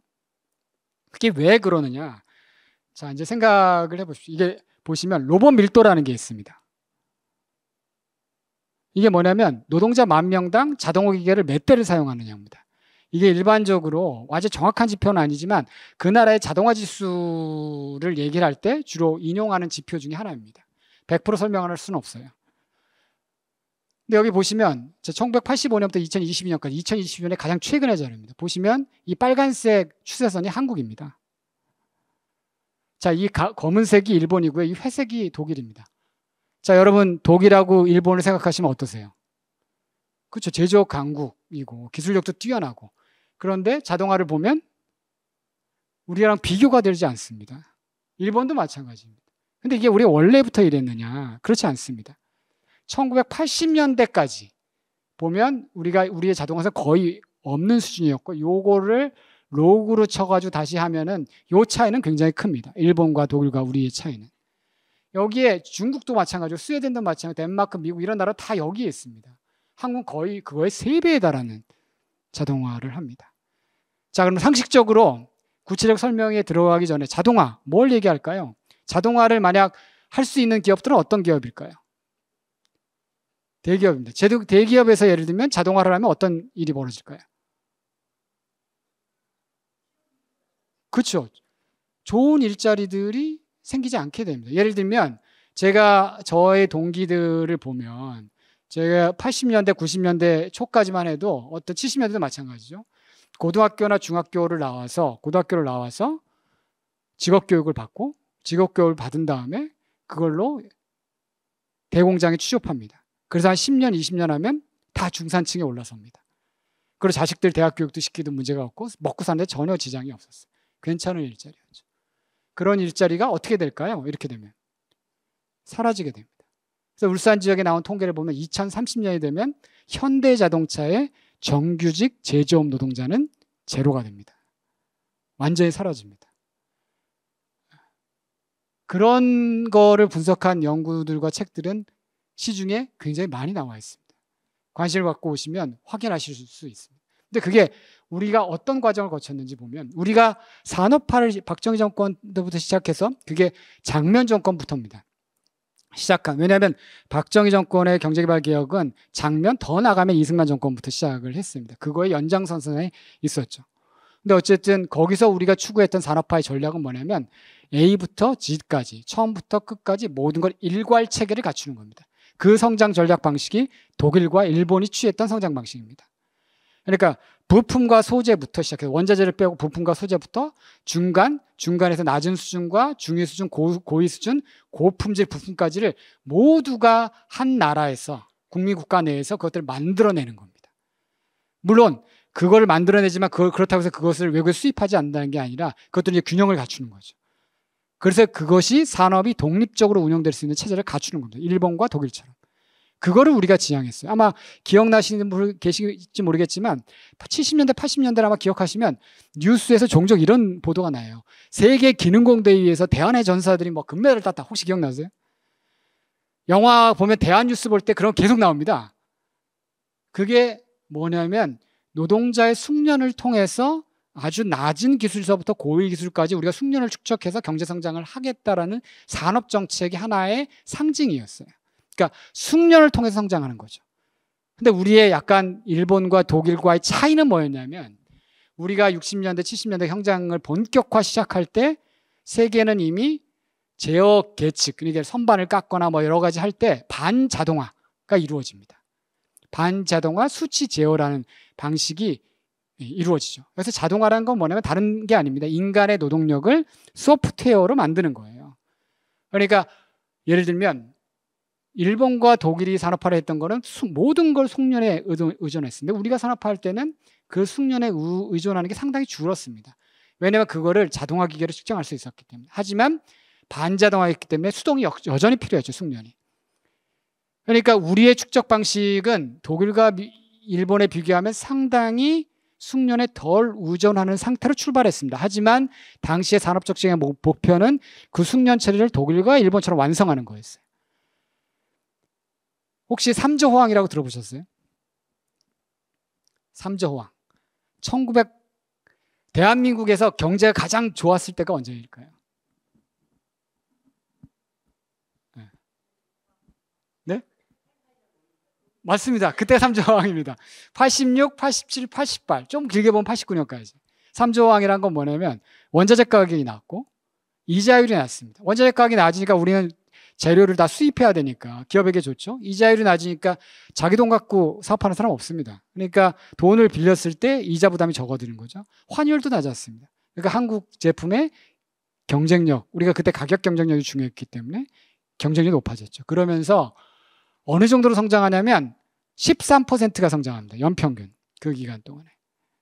연평균 13%면 10%만 성장을 해도요. 7년이면 어떻게 되냐면요. 10%를 7년 성장하면 어떻게 되냐면 지금 우리의 여러분 선생님들의 소득이 2배가 됩니다. 7년 만에. 그걸 14년 성장하면 4배가 됩니다. 그걸 다시 21년을 성장하면 8배가 됩니다. 그러니까 그거는 상상을 초월할 정도의 성장입니다. 지금 우리가 2% 초반대의 성장을 하는 걸 보면 엄청난 성장을 하게 되는 거죠. 그러니까 그렇게 성장하면서 민주화가 함께 이루어지죠. 그러면서 노동자들이 예를 들면 6월 민주항쟁이었지만 노동자들은 7, 8, 9월 대투쟁 아마 뉴스에서 보신 분도 있을 거예요. 울산에서 기계차나 크레인을 노동자들이 몰고 나오면서 막 정경과 대치하고 노동자들의 요구를 합니다. 그런데 여기서 질문, 퀴즈인데요. 울산에 있는 노동자들이 민주화항쟁을 통해서 요구했던 가장 첫 번째 요구가 뭐였을까요? 네? 기계화 중단하라고?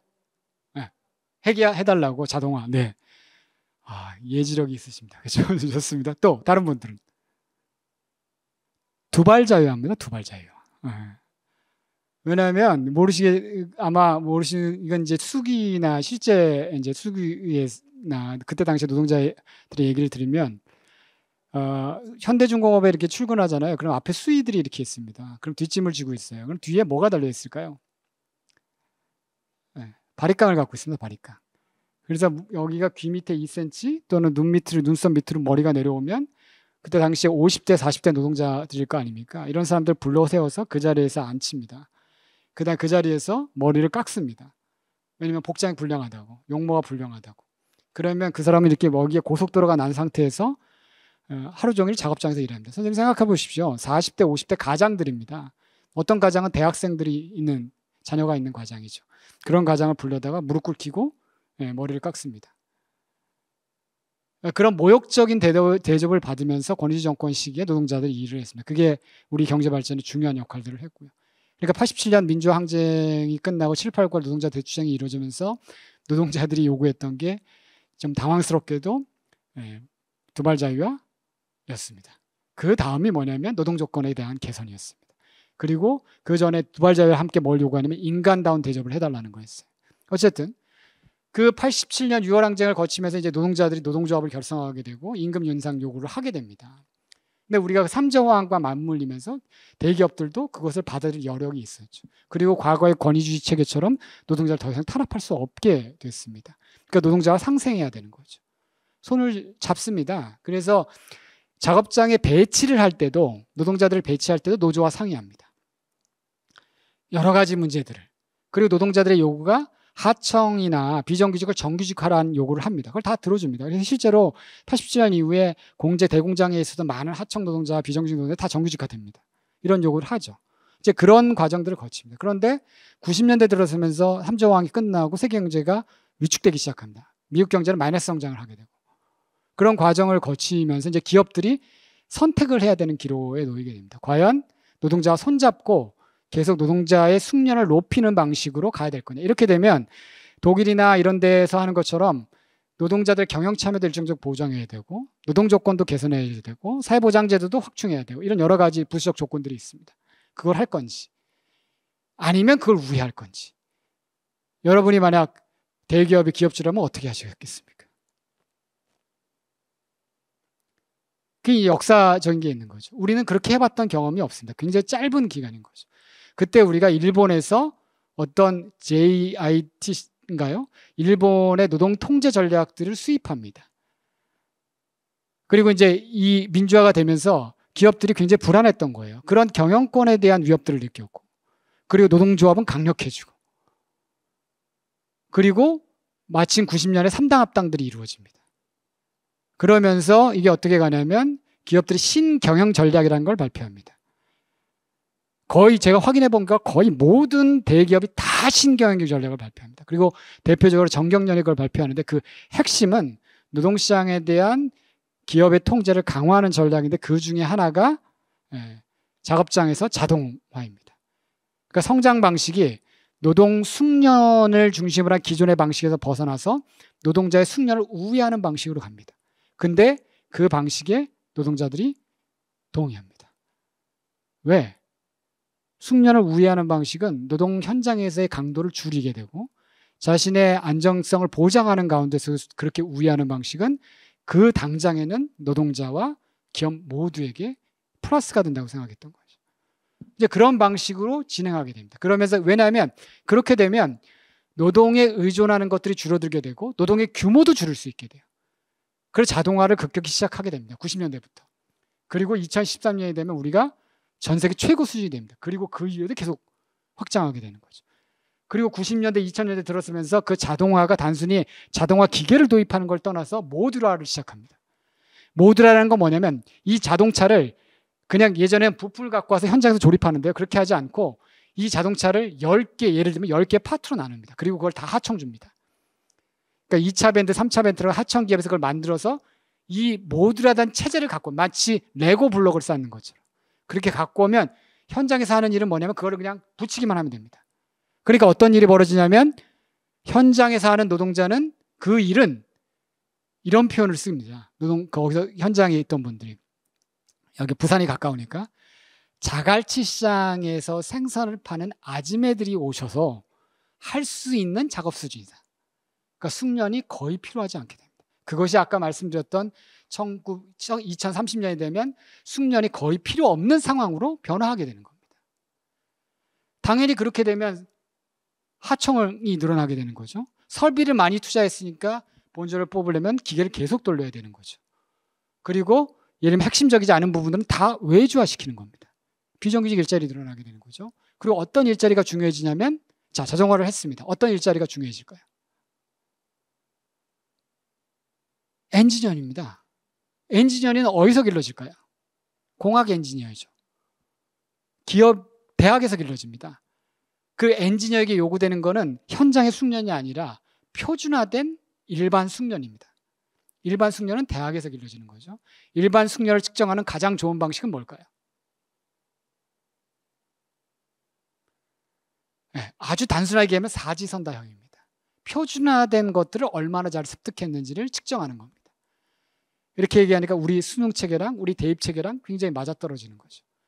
그러면 대입 체계나 우리 수능 체계는 일반 숙련의 능통, 그러니까 특징적이거나 개성을 갖거나 어떤 다른 재능을 갖고 있는 것들이 중요한 게 아니라 이런 거에 필요한 일반 숙련을 측정하는 탁월한 제도라는 거예요.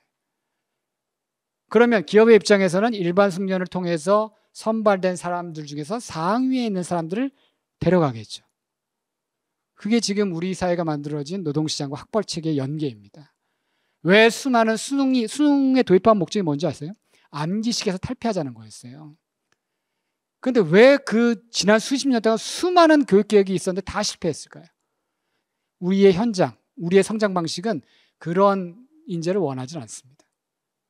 우리는 일반 숙련에 특화된 인재들을 원하는 거고, 그거는 수능과 같은 사람들 일반 숙련을 선별해내는 자도와 밀접하게 관련되어 있고, 그것은 학벌의 서열화와 관련되어 있습니다. 자, 그렇게 됩니다. 그러니까 이게 교육 문제나 이런 문제나 불평등 문제가 다 이런 문제와 연관되어 있다는 거예요. 이 문제가 또 어떤 문제냐면, 자, 이렇게 되니까 현장은 단순히 생산 기지가 돼요. 예전에는 현장에서 뭐가 필요했냐면 현장과 리서치를 하는 사람이 교감하면서 현장의 문제를 개선하는 작업을 했어요. 근데 자동화를 하게 되니까 이제 더 이상 그렇게 할 필요가 없어요. 그러니까 기획 기능이나 디자인 기능이나 이런 소프트웨어 기능은 다 어디로 오게 될까요? 다 수도권으로 오게 됩니다. 그러니까 지난 30년 동안 어떤 일이 벌어지냐면 수도권과 지방의 격차는 더 커지게 되고요. 이게 또 어떤 문제가 생기냐면 그렇게 오게 되니까 현장의 작은 일자리, 생산직 일자리만 남게 되는 거죠. 여성의 일자리, 고등교육을 받은 여성의 일자리가 사라집니다. 그럼 여성은 어디 있어야 될까요? 다 수도권으로 옵니다. 그러니까 수도권과 지방의 불평등 문제도 이런 성장 방식과 관련됩니다. 자, 그러니까 어떻게 된다면 기업 규모에 따른 임금과 생산성 격차를 보시면 이게 평균 임금 비율입니다. 대기업과 중소기업. 이게 생산성입니다. 다른 나라는 이렇게 차이가 있지만 그렇게 크지 않습니다. 한국은 어디 있죠? 여기 있습니다. 대기업 사무업체에 대기업에 가지 않는 건 임금을 보장받지 못한다라는 얘기예요. 그러니까 모든 청년들이 좋은 일자리에 가려고 하는 거고, 그런데 현장은 90년대생을 기준으로 좋은 일자리는 적게 잡으면 10%, 많게 잡으면 20%에 불과합니다. 그러니까 중산층이나 이런 좀 배운 사람들이나 이런 사람들, 기득권을 갖고 있는 사람은 무슨 방식을 동원하든지 그게 전혀 부끄럽지 않은 거예요. 그 방식을 동원해서 자기 자녀들에게 좋은 학벌, 좋은 교육을 시키려고 하는 거죠. 그래야 거기 진입할 수 있으니까.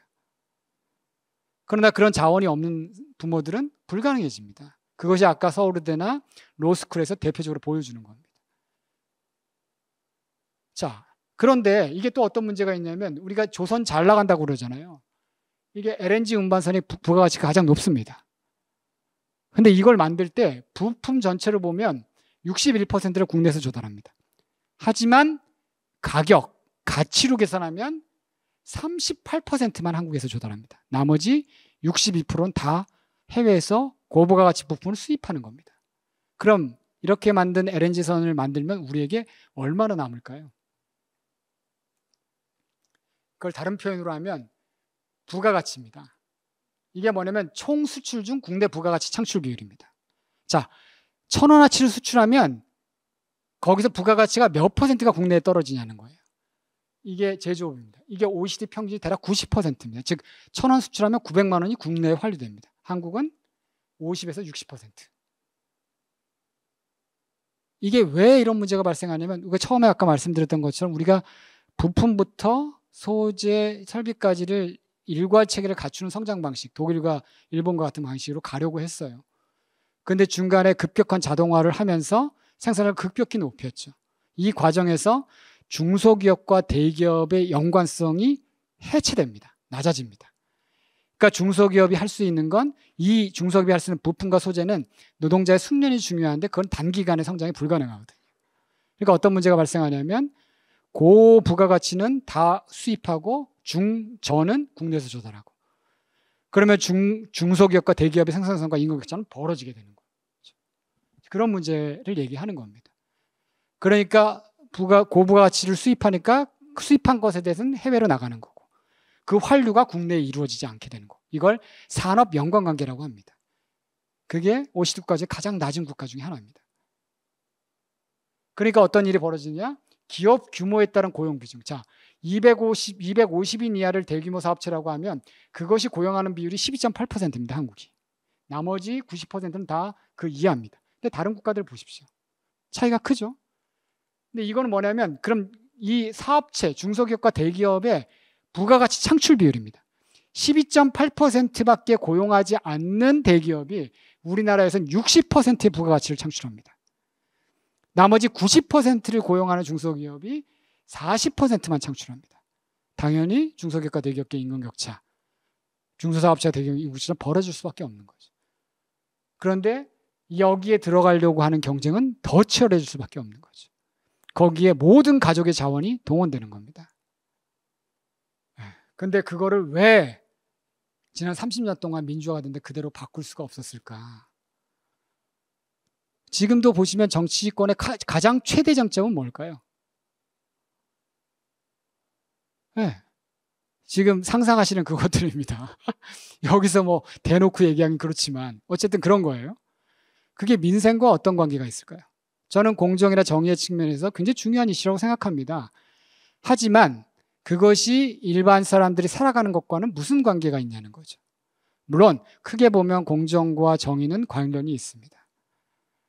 그런데 우리나라를 보시면 우리나라의 중요한 이슈가 여야가 부닥치거나 정당이 부닥치건 사회적 균열, 다시 말하면 그걸 사회적 균열이라고 표현하는데 그 사회적 균열이 분배와 재분배를 둘러싼 방식으로 이루어지지 않습니다.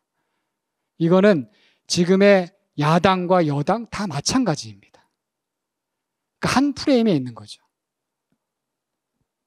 그게 왜 그러냐면 우리의 민주화 방식은 오코넬이라는 사람이 남미의 민주화 방식을 설명하면서 얘기했던 건데 거래에 의한 민주화, 타협에 의한 민주화입니다. 즉 87년 민주화되면서 우리는 권위주의 체제가 무너지진 않았어요. 그 세력이 온전하게 됩니다. 그리고 제가 학교 다닐 때는 지금의 민주당을 뭐라고 표현했냐면 보수 야당이라고 표현했어요. 그러니까 그 소위 말하는 제도권의 야당과 예를 들면 권위주의 세력과 타협을 통해서 민주화를 이행합니다. 그 속에서 그렇게 되면 핵심적 사회적 균열 구조가 분배나 노동의 문제, 재분배의 문제로 만들어지지 않습니다. 이거는 역사적으로 우리뿐만 아니라 서구도 마찬가지인 거죠. 다. 이제 그런 것들이 과연 우리 사회에서 성장 방식과 노동시장에 대한 문제, 분배의 문제를 어쩌면 중요한 전면 이슈로 부각시키지 못한 중요한 사회적 균열이 그렇게 만들어지지 못한 이유 중에 하나가 되는 거죠. 그러니까 이 정치적 문제를 떠나서 상상할 수 없는 겁니다. 왜 예를 들면 연인원 1700만 명의 사람들이 촛불에 참여했는데 그런데 세상은 어떻게 됐을까? 이렇게 질문하면 답하기 굉장히 어렵습니다. 왜 그랬을까? 이런 질문은 지난 30년 동안 우리의 민주화의 과정과 성격과 밀접하게 연관이 되어 있습니다. 자, 이것이 이제 우리의 현실이라는 거죠. 그러면 이 문제를 어떻게 풀어가야 될까? 우리가 지금까지 했던 방식은 이겁니다. 사회복지 제도를 더 좋게 만들고 좋은 복지 제도를 도입하고 기존의 제도를 개선하고 중요합니다. 저는 제도의 전문성이 우리가 가지고 있는 중요한 특징일 수 있습니다. 그런데 그것으로 만약 그렇게 했는데도 불구하고 문제가 더 악화된다면 우린 뭘 해야 될까요? 그래서 제가 오늘 이제 마지막으로 얘기 드리고 싶은 것은 그 얘기입니다. 우리가 그 문제를 어떻게 해결할지에 대한 답을 얻으려면 우리의 시야를 프로그램과 제도를 넘어서 정치 경제를 통합적으로 보는 것까지 확장돼야 된다라는 얘기를 하고 싶습니다. 그래서 그거를 넘어선 게 첫 번째가 국가의 역할이 무엇인지 보시면 이렇게 정치 경제 복지제가 다 통합적으로 연관되어 있습니다. 예를 들면 사회 서비스라고 얘기하죠. 사회 서비스는 복지제도일까요? 경제제도일까요? 정치제도일까요? 뭐와 관련되어 있을까요? 그 통합이죠. 그렇죠. 왜 통합이냐? 사회 서비스는 아주 간단하게 얘기하면 복지에서 보면 돌봄 서비스를 양질의 돌봄 서비스를 제공해야 되는 거고 그런 의미에서 우리의 굉장히 익숙한 제도인 거죠. 하지만 경제적으로 보면 사회 서비스, 양질의 사회 서비스는 그 나라의 혁신 역량과 밀접하게 연관되어 있습니다. 그리고 사회 서비스의 일자리는 경제 측면에서 보면 노동시장의 공급과 관련되어 있는 거죠. 그 다음에 정치적 측면에서 보면 사회 서비스 일자리에 종사하는 사람이 늘어난다는 것은 그 사회의 권력 자원이 변화한다는 거예요. 제조업 노동자에서 사회 서비스 노동자, 이해가 다른. 그리고 성별로는 남성 중심에서 여성으로. 그러면 그것에 따른 제도적 사회복지에 대한 제도적 욕구들이 달라지는 거죠. 그러니까 제도는 그 중간에 있습니다. 다 이렇게 연관되어 있죠. 그러니까 우리가 사회 서비스를 하나의 복지제도로서 또는 재분배제도로 바라봤을 때 그걸 온전히 이해할 수 없다라는 겁니다. 그 속에서 그걸 결정하는 건 결국은 국가의 역할들이 중요한 거죠. 그러니까 이러한 통합적인 사고들을 해야 된다라는 거예요. 그리고 내가 위치해서 내가 하는 제도와 정책들이 어떤 의미를 갖는지를 상상할 필요가 있겠다. 이런 말씀을 드리는 거고, 이제 그것이 이제 제가 오래전부터 고민해 왔던 거고, 최근에는 서구에서도 그것들이 문헌으로 나오기 시작했습니다. 그게 뭐냐면, 그렇게 상상을 하면 어떤 상상이 가능할까요? 그럼 복지체제하고 그 나라가 어떻게 성장하는지는, 또는 생산이라고도 얘기하고 경제라고도 얘기하고 이런 부분들이 굉장히 밀접한 관련이 있지 않을까? 이런 상상을 충분히 가능하게 하는 거죠. 그래서 실제로 데이터를 봤더니 그렇다라는 겁니다.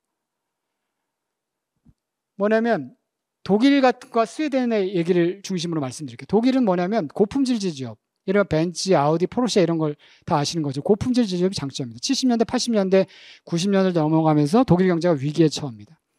독일이 성장 방식을 바꾸려고 합니다. 그 경제 위기를 타개하려고 합니다.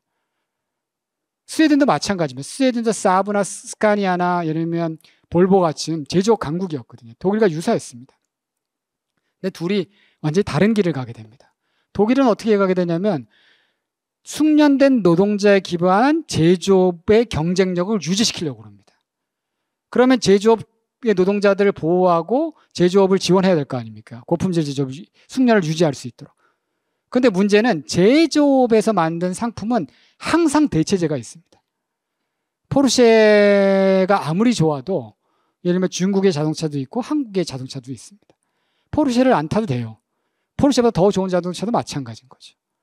그러니까 제조업, 고품질 제조업 제품조차도 가격에 민감할 수밖에 없어요. 그래서 일반적으로 제조업 제품들은 다 가격에 민감합니다. 고품질 제조업. 그러면 가격에 민감하면 가격을 통제해야 되는 거고, 가격을 통제하는 거의 가장 중요한 요소 중에 하나가 임금입니다. 임금을 통제해야 되는 거죠. 그러니까 고품질 제조업에 종사하는 노동자들에게 높은 임금을 주기가 어려워요. 그렇게 되면 비용이 높아지니까. 그래서 독일에서는 산별로 임금을 통제하는 어떤 사회적 합의들이 꾸준히 이루어지고 있습니다. 그러면 임금이 통제상 상태에서 경쟁력을 확보하기 위해선 이 노동자들이 자발적으로 열심히 일해야 되는데, 그럼 생활 수준을 일정 정도 보장해 줘야 되잖아요. 그럼 어떻게 그걸 가능하게 하느냐? 그 방식이 독일은 어떻게 하냐면 사회적 비용을 낮추는 방식으로 갑니다. 그 대표적인 게 사회적으로 저임금 일자를 다량으로 만들어냅니다. 그게 뭐냐면 하르츠 개혁이라는 거고, 하르츠 개혁의 핵심이 사회 서비스를 중심으로 한 일자리를, 저임금 일자리를 만들어내서 전체 사회적 비용을 낮추는 겁니다. 그 저임금 일자리는 사회보험의 커버리지에 들어오지 않습니다. 를 면제해 주죠. 그럼 어떻게 되죠? 그럼 저임금 일자리가 사회적 위험에 당하면 사회보험이 대응하지 못하니까 공공부조가 필요하게 되는 거죠. 그 공공부조를 확장합니다.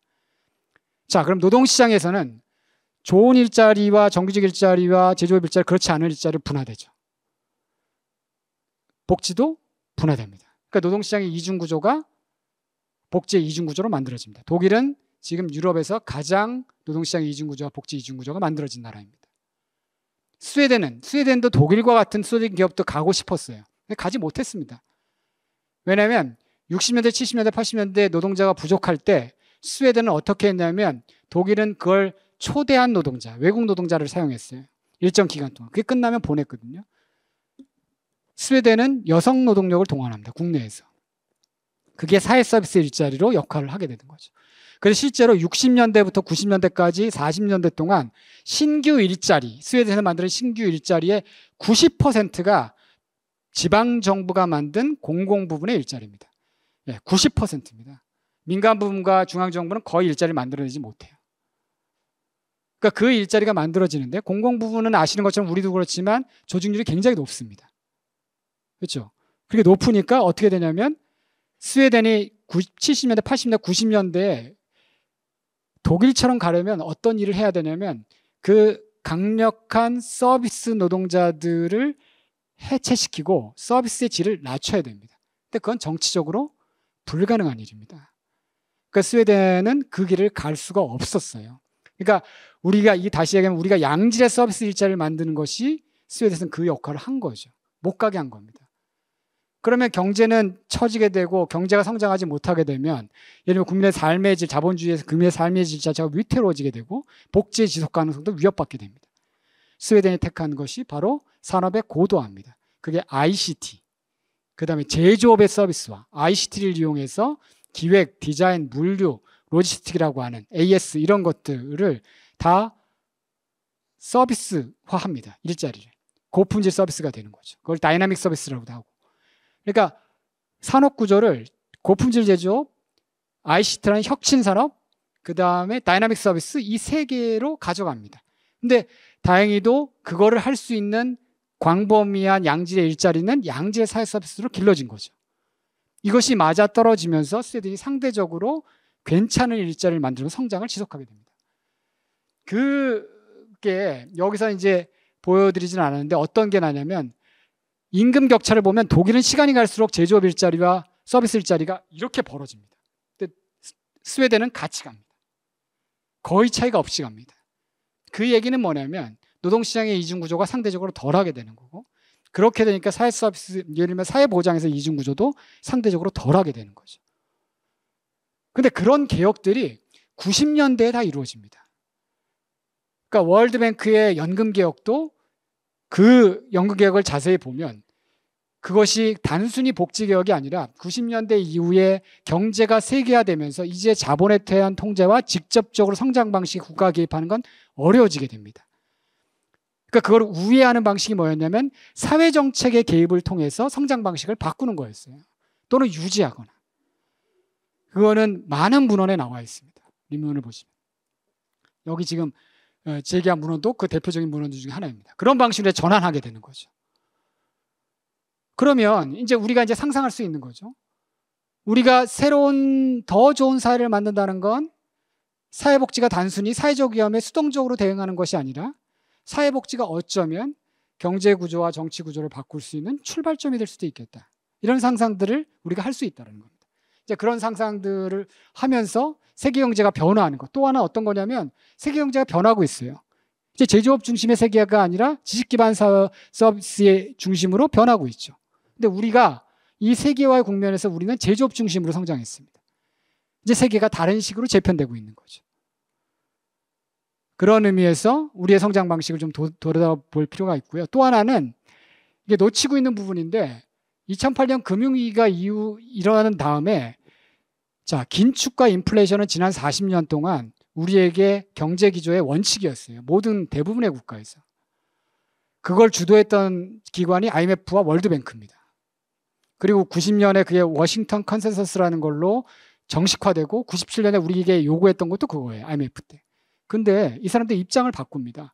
이게 지금 한국에 충분히 알려져 있지 않은데 입장을 바꾸는데요. 2010년에 IMF에서 굉장히 중요한 문건을 발표합니다. 그 중에 하나가 뭐냐면 자, 확장적 재정정책은 성장과 관련이 있을까? 통상적으로 신자유주의 관점은 관련이 없습니다. 실제로 관련이 없게 나와요. 그런데 확장적 재정정책이 뭐와 관련되게 나오냐면 장기 성장이라는 건 10년 이상의 성장을 냅니다. 뭐와 관련되게 나오냐면 불평등을 줄이는 것과 관련됩니다. 확장적 정책을 하게 되면 불평등이 줄어드는데 이 불평등이 뭐와 관련되냐면 장기 성장을 지속하게 하는 힘이라는 거예요. 그러니까 즉 직접적인 정부의 개입은 직접적 개입은 성장을 촉진하지 못하지만 불평등을 완화시킴으로써 그 불평등의 성장을 지속하게 만드는 거예요. 이제 그런 식으로 전환됩니다. 그러면서 2020년에 선언을 합니다. 그게 매년 연례 회의를 하는데 워싱턴 DC에서 IMF와 월드뱅크가 연례 회의를 하면서 긴축의 종언이라는 걸 선언합니다. 뭐냐 이제 기존은 인플레이션 통제와 재정 균형이 아니라 정부의 확장적 재정 정책과 소득을 보장하고 예를 들면 고용을 늘리는 방식의 국가 역할을 해야 돼요. 정부가. 이런 방식으로 선회합니다. 그리고 그 문건과 책도 나와 있어요. 근데 지금은 그 패러다임이 전환되는 기간 동안이기 때문에 두 개가 공존하고 있는 거죠. 근데 앞으로의 세계는 아마 우리가 지난 40년 동안 알고 있던 것과는 다른 세계로 펼쳐질 거라는 겁니다. 그러면 이제 국가 역할이 훨씬 더 중요해지죠. 그게 이제 우리가 직면하게 되는 새로운 세계라고 얘기할 수 있고 또 하나는 우리가 주목해야 될 역사에 주목해야 된다. 역사는 단 한순간도 점핑하는 적이 없습니다. 다시 말하면 그냥 뛰어넘는 경우가 없죠. 모든 것들이 다 영향을 믿고 관계가 있습니다. 그러니까 새로운 것들이 누적되고 옛 것이 탈각되는 과정들을 끊임없이 거치게 되는 거죠. 근데 아까 말씀드린 거죠. 우리 현재 한국을 이해하는데 이 과거에 대한 부분들이 어떻게 이루어졌고 우리가 어떤 방식으로 성장했고 어떤 방식으로 우리가 직면한 문제를 해결했는지를 이해하지 못한다면 그러니까 우리가 계속 하는 방식이 뭐냐면 서구의 제도 갖다가 현실에 맞게 변형시켜서 이식하는 겁니다. 이 문제로는 성공이 실패의 원인이 된 사회적 위기의 원인이 된 문제를 해결할 수 없다는 겁니다. 그래서 사회복지학자들이 역사에 관심을 가지라. 제가 간단한 예화를 말씀드리면 어떤 제가 잘 아는 교수님이 미국으로 유학 갔어요. 유학 갔더니 박사과정에서 지도교수가 너는 영국과 예를 들면 미국의 어떤 복지국가 역사를 잘 모르니까 석사과정에 가서 그걸 공부하고 오라는 겁니다. 그래서 이분이 공부하러 갔대요. 그래서 청강을 하러 가서 공부를 했대요. 근데 거기서 빈민법, 스피남랜드법 뭐 이런 걸 얘기하더라는 겁니다. 비스마르크 다 아시는 거잖아요. 이걸 왜 들으라고 그랬지? 그리고 다시 수업에 들어갔대요. 그 다음 학기에 들어갔겠죠. 근데 이제 거기서 이제 미국하고 영국하고 영미권의 복지국가를 쭉 얘기하면서 그분이 이렇게 질문하는 거예요. 제가 그 사람이 홍식이라면 홍식 17세기, 18세기 설명하면서 예상되는 질문이죠. 영국은 이랬는데 한국은 18세기에 어떤 일이 있었어? 이렇게 물어본 겁니다. 뭐라고 대답했을까요? 머리가 하얘지더라는 겁니다. 아니 나한테 영국 걸 물어보지. 나한테 독일 걸 물어보면 내가 얘기할 텐데 왜 한국 걸 물어보지? 이런 생각을 했대요. 한 번도 배운 적이 없다는 거예요. 뭔가 우리 교육에 문제가 있는 거 아닙니까? 지금 제가 하나 작업을 하고 있는 게 있는데 사회복지 역사란 교재를 다 봤더니 전부 다 서구에 대한 얘기예요. 그리고 10% 인미한이 우리나라에 대한 얘기입니다. 이걸 배운 학생들이 전문가가 되고 현장에 들어가고 어떤 상상을 할까요? 이런 상상들을 해봅니다. 그래서 역사에 우리가 주목해야 된다. 그 다음에 한국 중심적 접근 방법. 한국에 천착하시라는 겁니다. 이게 한국만이 중요하다는 게 아니에요. 우리가 가져왔던 역사적 과정 속에 발생한 문제에 천착하고 그게 왜 이루어졌는지 그걸 이해해야 이런 질문이 아닙니다. 그러니까 왜 우리는 복지국가가 되지 않았을까? 이거는 서구의 문제예요. 서구의 관점을 그렇게 질문하면 우리가 뭐라고 대답하냐? 우리는 노동조합이나 좌파의 정당이나 이런 식의 답변을 합니다. 그건 다 서구 기준이에요. 물론 우리가 참고해야 될 사항인 거죠. 하지만 우리에게 질문을 어떻게 더 나은 사회를 만들 수 있을까? 어떻게 더 나은 분배제도를 만들 수 있을까? 우리의 역사 과정 속에서. 우리는 왜 지금 이러한 성공의 위기에 직면해 있을까? 이런 질문들을 스스로 우리에게 던져야 한다는 겁니다. 서구의 기준을 우리에게 던지는 것이 아니라. 그래서 뭐냐면, 그런데 이제 우리가 이제 논쟁이 되는 거죠. 그러면 보편적인 것과 특수한 것을 어떻게 조합해야 되는지. 저는 기본적으로 그 둘의 조화가 중요하다고 생각하는데 이런 것들을 고민해 보세요. 그러니까 우리가 자본주의 사회에 있는 한 가장 중요한 문제는 칼 폴라니가 얘기한 것처럼 인간 노동력의 상품화입니다. 그거로부터 오는 우리가 사회복지에 직면한 여러 가지 사회적 위험은 그것과 관련됩니다. 그거는 우리가 자본주의 사회나 서구나 우리나 다 마찬가지인 거죠. 근데 그것이 만들어지는 방식은 완전히 다르다는 겁니다. 서구가 사회보험을 중심으로 해서 그러니까 고용에 기반한 사회보험을 중심으로 해서 보편적 복지국가를 만들어낸 것이 우리가 90년대 이후에 우리에게 적용되지 않았죠. 우린 그런 과정으로 보편적 복지국가나 복지국가를 만들어갈 수 없습니다. 예를 들면 숙련노동에 기반한 것도 마찬가지죠. 그들이 성장했던 방식과 우리는 다릅니다. 그러면 거기에 맞춰서 우리가 우리를 설명하는 다른 개념들과 다른 이론들과 다른 프로그램들을 만들어야 되는 거죠. 근데 이게 너무 어려워요. 개념을 일본이나 서구에서 수입하는 건 쉽죠. 예를 들면 최근에 뜨고 있는 관계적 복지. 마찬가지입니다. 그거는 철저히 서구적 기반과 서구사회 공동체나 지역사회 기반에서 대안들을 만들어 놓은 작업이었어요. 우리가 또 하는 작업은 뭐냐면 그거 가져다가 한국의 상황에 변형시키는 거예요. 늘상 그래야죠. 사회투자, 기본소득 다 마찬가지입니다. 우리가 논의했던 것들. 이제 그것에서 벗어나서 우리 사회를 해명할 수 있는 개념을 만들고 이론을 만들자. 근데 이게 한 사람의 노력 가지고 가능한 건 아니죠. 이런 코멘트를 많이 받습니다. 그런 거로 글을 쓰거나 그런 건 얘기를 하게 되면 전거가 없다라는 거예요. 그 전거는 다 서구 학자들의 기준입니다. 안 맞죠? 그럼 이제 우리 학자들이 만들어낸 그런 시도들에 대해서 비평하고 평가하고 그것들을 발전시키고 개념하고 이론하는 작업이 필요하다는 겁니다.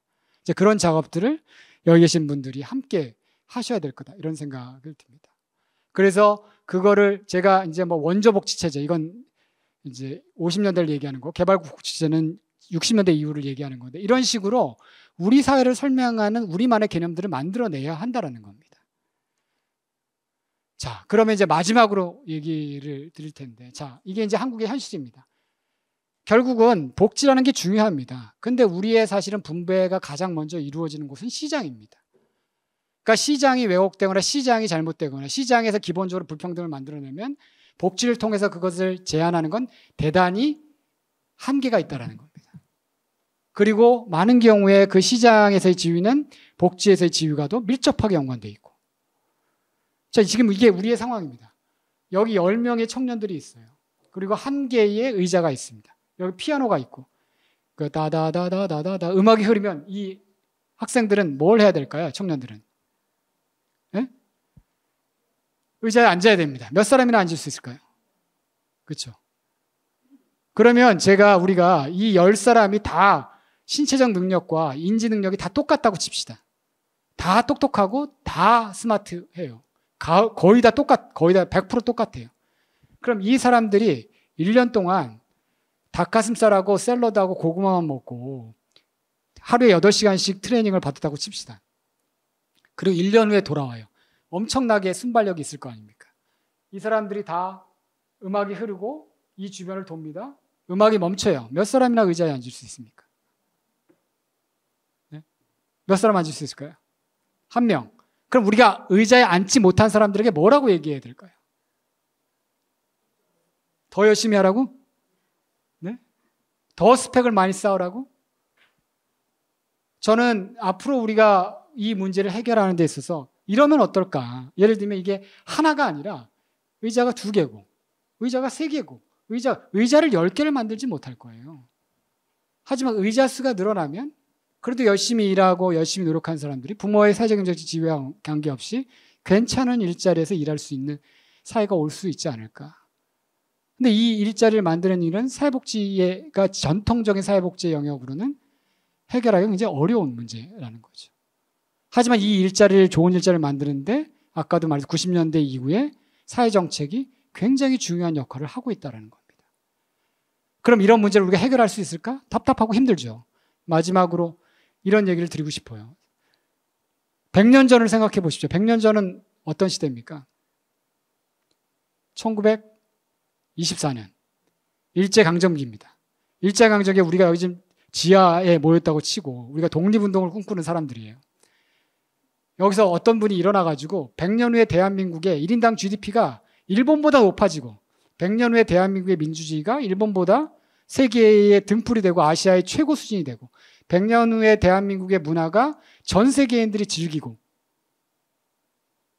이렇게 얘기했다면 그 1924년에 여기에 우리 모인 사람들은 그 발언을 한 청년에게 뭐라고 얘기했을까요?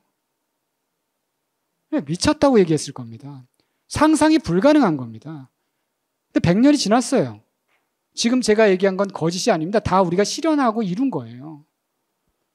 그러면 우리가 그 성공의 과정에서 만들어졌던 그 어려움들은 우리가 100년 전에 1924년에 2024년을 상상한 것보다 더 어려운 과제일까요? 저는 아니라고 생각합니다. 우리가 대안을 만들고 우리가 선택하고 우리가 만들어 온 겁니다. 그러면 우리가 바꿀 수 있는 거죠. 네, 감사합니다.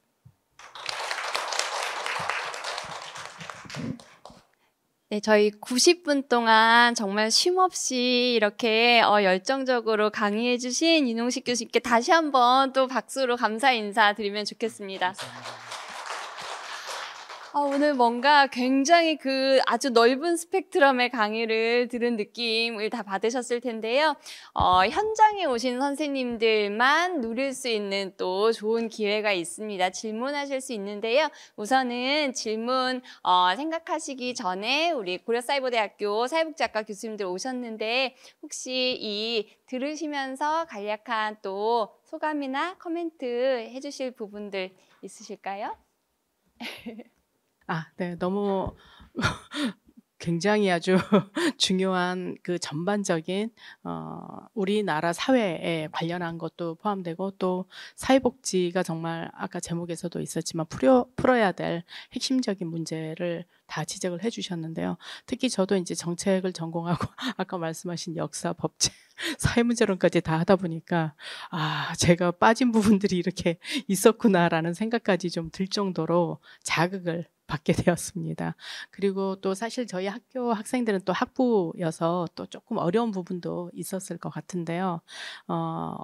저희 이제 사회복지 학을 공부하는 사람에게는 사회 경제적인 그런 요인 다 저희가 사실 분석해야 되는 그런 요인들이고요.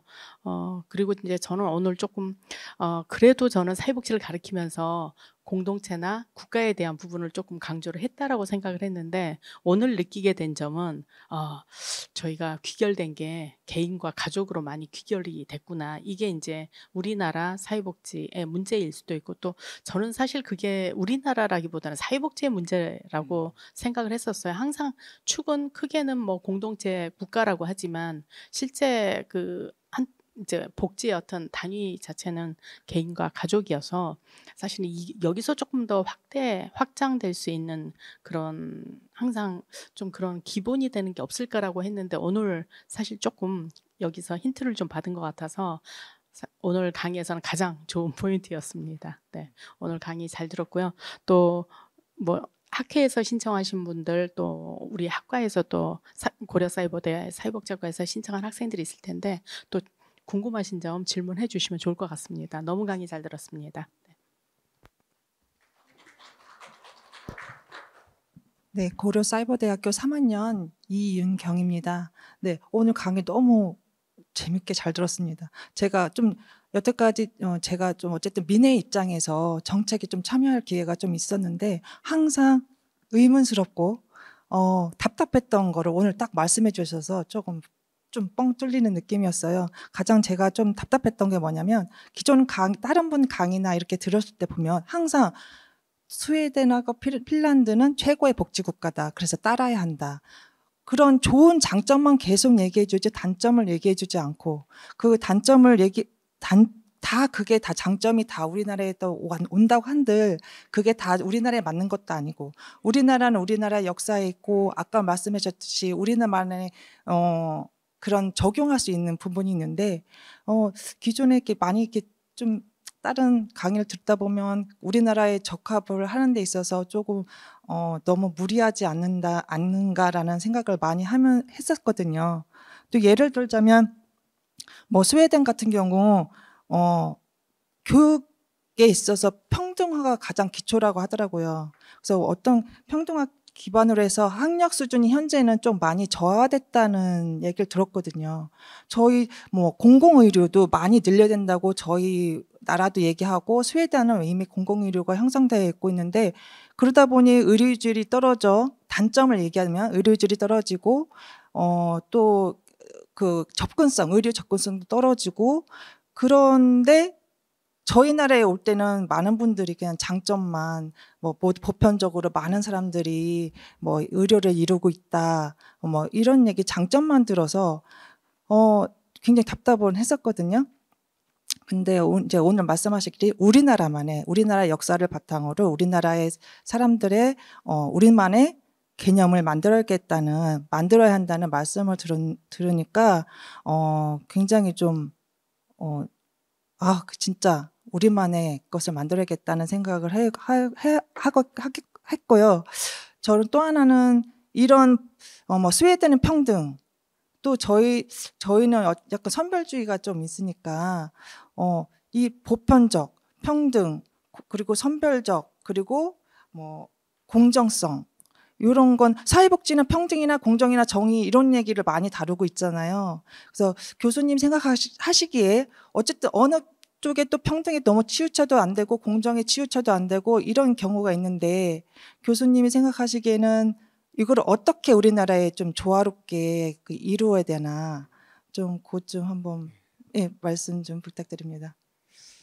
네, 아주 좋은 코멘트 감사드립니다. 다만 이제 제가 아까 이제 강조를 하다 보니까 이게 있었는데 이 도화서라고 있습니다. 조선시대 도화서라는 게 이제 궁인 그 왕실의 화가들이 그림을 그리는 곳입니다. 그러니까 우리가 당시에 사진이 없었기 때문에 그러니까 왕실의 행사들이나 국가의 주요 행사들을 화가들이 이제 그리죠. 화공들이 표현하는 그 도화서에서 그 화공 시험에 합격해서 도화서에 소위 말하는 입사하게 되면 제일 먼저 하는 게 뭐냐면 그림을 어떻게 배우냐면 아주 잘 그린 그림들을 수백 장, 수천 장 모사합니다. 그러니까 예를 들면 우리가 우리 거를 만들어가는 과정은 우리에서 아무것도 없는 것을 만들어 오는 것이 아니라 실제로 외국의 제도를 공부하고 익히고 이런 수없는 과정들이 거쳐지는 것과 병행돼야 된다는 겁니다. 그러니까 그것과 함께 병행돼야 된다는 것 말씀드리고 또 하나는 특성 굉장히 중요합니다. 아까도 말씀드렸지만 우리의 특성 중요한데 그 특성의 보편성에서 벗어나서는 안 돼요. 그러니까 특성에는 특수주의라는 게 있고 특수성이라는 게 있는데 특수주의는 보편성에서 벗어났을 때 우리가 그런 개념을 사용합니다. 뭐냐면 예를 들면 한국적 민주주의 누가 떠오르시죠? 박정희가 얘기한 민주주의를 한국적 민주주의라고 얘기를 했습니다. 유신체제를. 그렇죠? 이런 거 우리 또 한국적 실업부조, 한국형 실업부조 이게 지금 국민취업지원제도인데 사실은 실업부조의 기능을 제대로 못하고 있습니다. 뭐 이런 것들을 보시면 그 한국적이라는 것이 보편성에 기반한 특성이 아니라 보편성과 무관한 특수주의가 되면 안 된다라는 겁니다. 그래서 특성과 보편성이라는 것들이 어떻게 조화될 수 있는지, 그러니까 특성이 보편성을 넘어서는 순간 그건 더 이상 뭐라 그럴까요? 특성이라고 얘기할 수 없는 거라는 거, 이걸 좀 생각해 보시면 좋을 것 같고, 평등이라는 부분을 아마 우리 국민들이 평등을 개인적으로 다 원하고 있지만 국가가 개입하고 여러 가지 제도를 통해서 기기적 평등을 원하는 국민들은 아무도 없을 거예요. 그러니까 제가 생각하는 저 나름대로의 그 평등과 공정은 다 한 가지입니다. 제가 한 가지를 말씀드리라고 하면 청년들이 자신의 미래나 자신의 삶을 부모의 사회경제적 지위와 관계없이 선택하고 할 수 있는 나라, 거기에 필요한 것들이 굉장히 중요하지 않나. 저는 그게 우리 사회가 지금까지 지금은 이제 제가 최근에는 이제 그 18세기, 19세기의 한국 사회를 공부하고 있는데 하여튼 그 지난 300년 동안의 우리의 누적된 역사와 굉장히 맞는 철학일 것이 않나 이런 생각들을 지금 많이 하고 있습니다. 그래서 부모의 사회적 경제적 지위가 청년들의 삶을 결정하지 않는 사회. 근데 그걸 어떻게 만들 것인지 이게 우리 국민들이 다 동의하는 것 아닌가. 예를 들면 부모가 부자를 해서 좋은 기회를 얻는 것 아마 누구도 동의하기 굉장히 어려울 겁니다. 그런 부분에 대한 평등을 추구하는 게 맞지 않을까 이런 생각을 하고 있습니다. 네. 교수님 안녕하세요. 저는 연세대학교에서 공부하고 있는 김혜서라고 하는데요. 저기 오기 전에 교수님 책도 좀 읽어보고 사실 진짜 양도 엄청 방대하게 쓰시고 해서 좀 좌절도 많이 되고 그 공부 진짜 많이 되고 있는데 제가 이제 궁금한 거는 교수님 그 복지국가에 얘기하실 때 이제 이게 기본적으로 서구 역사에서 나온 거고 그래서 어떤 서구의 기획물이다라고 얘기하시면서 그래서 이제 한국에 그대로 적용을 하면 안 되기 때문에 이제 전체적인 그 세계 체계론부터 해서 이렇게 쓰신 거잖아요. 근데 이제 궁금한 게 그러면은 저희가 이제 한국의 어떤 복지 체제를 계속 연구해 가다 보면은 그 복지국가라는 말 자체를 혹시 사용하지 않게 될 가능성도 있는 건지가 조금 궁금하고요. 또 하나는 이제 복지국가 발전 자체가 그 성장이 되게 높은 시기에 이제 이루어진 거잖아요. 그러면은 지금 같은 저성장 시대의 분배와 복지 문제를 또 어떻게 인식해야 될지도 좀 궁금합니다. 굉장히 어려운 질문입니다. 그러니까 항상 고민하고 있는 복지국가라는 용어가 이제 서구 문헌들을 보면 서구의 기획물이라는 것은 분명한 사실인 것 같고 그걸 우리 계속 쓸 수 있느냐 이걸 다른 얘기로 하면 근대라는 용어를 우리가 쓸 수 있느냐 이런 얘기입니다. 그러니까 사실 근대라는 용어가 만들어진 거는 1945년 이후에 미국 학계를 중심으로 해서 그 사회주의권에 대응하기 위해서 근대라는 개념을 창안해냅니다. 그걸 정식화하고 근대라는 개념으로 사회를 바라보기 시작하는 거죠. 근데 근대라는 개념에는 산업화와 민주화나 여러 가지 인권이나 이런 부분들이 들어가 있거든요. 그러니까 어떤 학자들은 근대라는 개념들을 빼고 사용하는 것 자체가 굉장히 서구 중심적인 오리엔탈리즘이다 이렇게 얘기를 하는데 근대라는 개념을 빼고 얘기한다는 것도 굉장히 쉬운 일은 아닙니다. 우리의 산업화 과정과 민주화 과정들을 설명할 때. 그래서 저도 지금 선생님이 질문하신 것처럼 복지국가라는 용어가 그렇지만 그 복지국가라는 용어들을 어떻게 사용해야 되는지에 대해서 고민을 굉장히 많이 했었고, 그래서 이제 그 책에 보면 뭐라고 규정했냐면 역사적 복지국가라는 개념을 사용합니다. 그래서 그거를 그 역사적 복지국가는 그 복지국가를 일반 명사시키는 게 아니라 보통 명사시키는 게 아니라 그 복지국가라는 거를 역사적 복지국가로 정의하고 그거를 특정한 지역의 특정한 공간에 이루어졌던 생산과 재분배 구조라고 정의해 놓습니다. 그렇게 되면 이제 복지국가라는 용어가 서구란 개념에서 좀 벗어나서 우리가 좀 자유롭게 쓸 수 있는 용어로 만들기 위해서 오히려 이제 서구를 그렇게 이제 서구의 복지국가를 지방화한 거죠.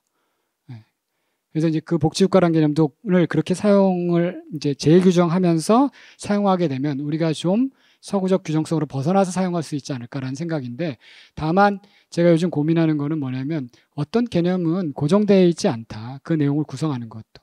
역사적 과정들을 보면 개념은 끊임없이 새롭게 변화하고 새롭게 재구성되고 새롭게 규정하고 있다. 그런 속에서 지금의 우리가 알고 있는 복지국가도 역사적 복지국가와 그렇지 않은 복지국가 또는 한국에서 얘기하는 복지국가는 새롭게 규정되는 과정을 거쳐야 되는데, 우리는 우리의 이름으로 복지국가를 뭐라고 규정할 것인가에 놓으니까 굉장히 취약하다. 이런 얘기는 드릴 수 있을 것 같습니다. 그래서 그 부분은 저도 해결하지 못한 부분이고, 그래서 여러 지금 오늘 강의를 하고 여러 고민하시는 분들이 함께 고민했으면 좋겠다. 근데 사실 제가 해보니까 이게 보통 어려운 게 아니더라고요. 그러니까 우리 현실에서 새로운 개념을 만들어내는 게 이게 너무너무 어려운 경우이고 너무너무 시간이 많이 걸리고, 실제로 그걸 하나를 제안한다 하더라도 그것이 반향이 있을지는 완전히 또 다른 문제입니다.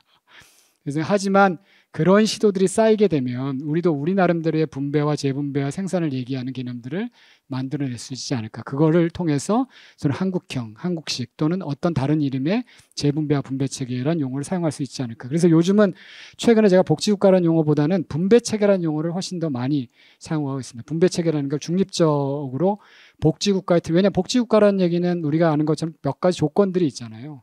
근데 분배라는 것은 전 역사적으로 어떤 시대나 존재해야 되는 거기 때문에, 그러니까 그리고 그 분배에는 생산이 포함되고 있고, 그래서 복지국가 대신 분배체계라는 개념을 사용하고 그 분배체계 내에 여러 가지 유형으로서 복지국가, 역사적 복지국가를 배치하는 작업을 지금 하고 있습니다. 그래서 선생님도 선생님의 학문적 과정 속에서 그런 일을 해주셨으면 좋겠고, 저성장 문제는 가장 어려운 부분입니다. 그러니까 우리가 얘기할 때 이거는 뭐와 관련되냐면 포스트 성장이냐 탈성장이냐 드냐 포스트냐 이런 문제가 논쟁이 있는데, 저는 약간 보수적인가 봅니다. 그래서 탈이라는 부분에 대해서는 굉장히 동의하기가 쉽지 않다. 왜냐하면 탈성장을 얘기했을 때 자본주의 자체를 거부하는 건데, 그러면 우리가 자본주의에 대한 대안을 만들어야 되는 건데 그 대안적 상상력이 지금 우리에게 있지 않은 것 같고,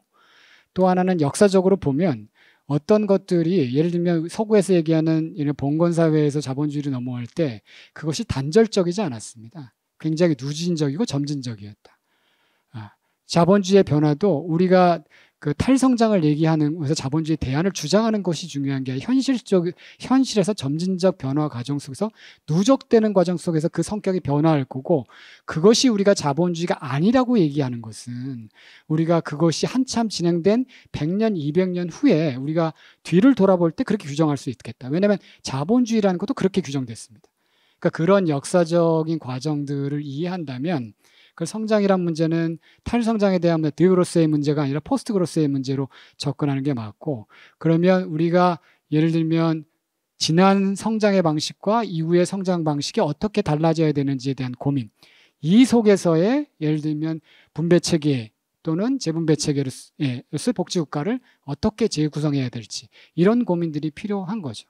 그래서 그거는 우리에게도 당장 직면한 문제입니다. 그래서 그 문제들 우리가 지금 저성장 국면에 진입했고 그걸 뉴노멀이라고 하는데, 이런 과정 속에서 기후 위기를 문제들일지 생태 문제랄지 여러 가지 문제가 있고, 또 노동시장의 디지털 기술 변화 여러 가지가 이제 복합적으로 이루어지고 있잖아요. 이 속에서 사회적 위험 재규정하고 그 속에서의 어떤 복지 구성에 대한 문제를 재구성해야 되는데, 우리가 여전히 자본주의에 살고 있는 한 성장은 불가피하다. 근데 그것이 기존 성장 방식이 아니라 포스트 성장 방식으로 재구정하는 건 필요하다. 근데 그게 뭔지는 잘 모르겠다. 몇 가지 문헌들을 살펴봤는데도 그냥 이런 몇 가지 쟁점들에 대한 논의를 해야 된다 정도의 수준을 넘어서지고 있지 못한 상황인 것 같습니다. 이상입니다. 네, 감사합니다. 2차 사회복지 아카데미 참석해 주신 우리 선생님들 감사드리고 또 어마어마한 또 특강 준비해 주신 윤홍식 교수님 감사드립니다. 이상으로 2차 사회복지 아카데미 마치도록 하겠습니다. 감사합니다.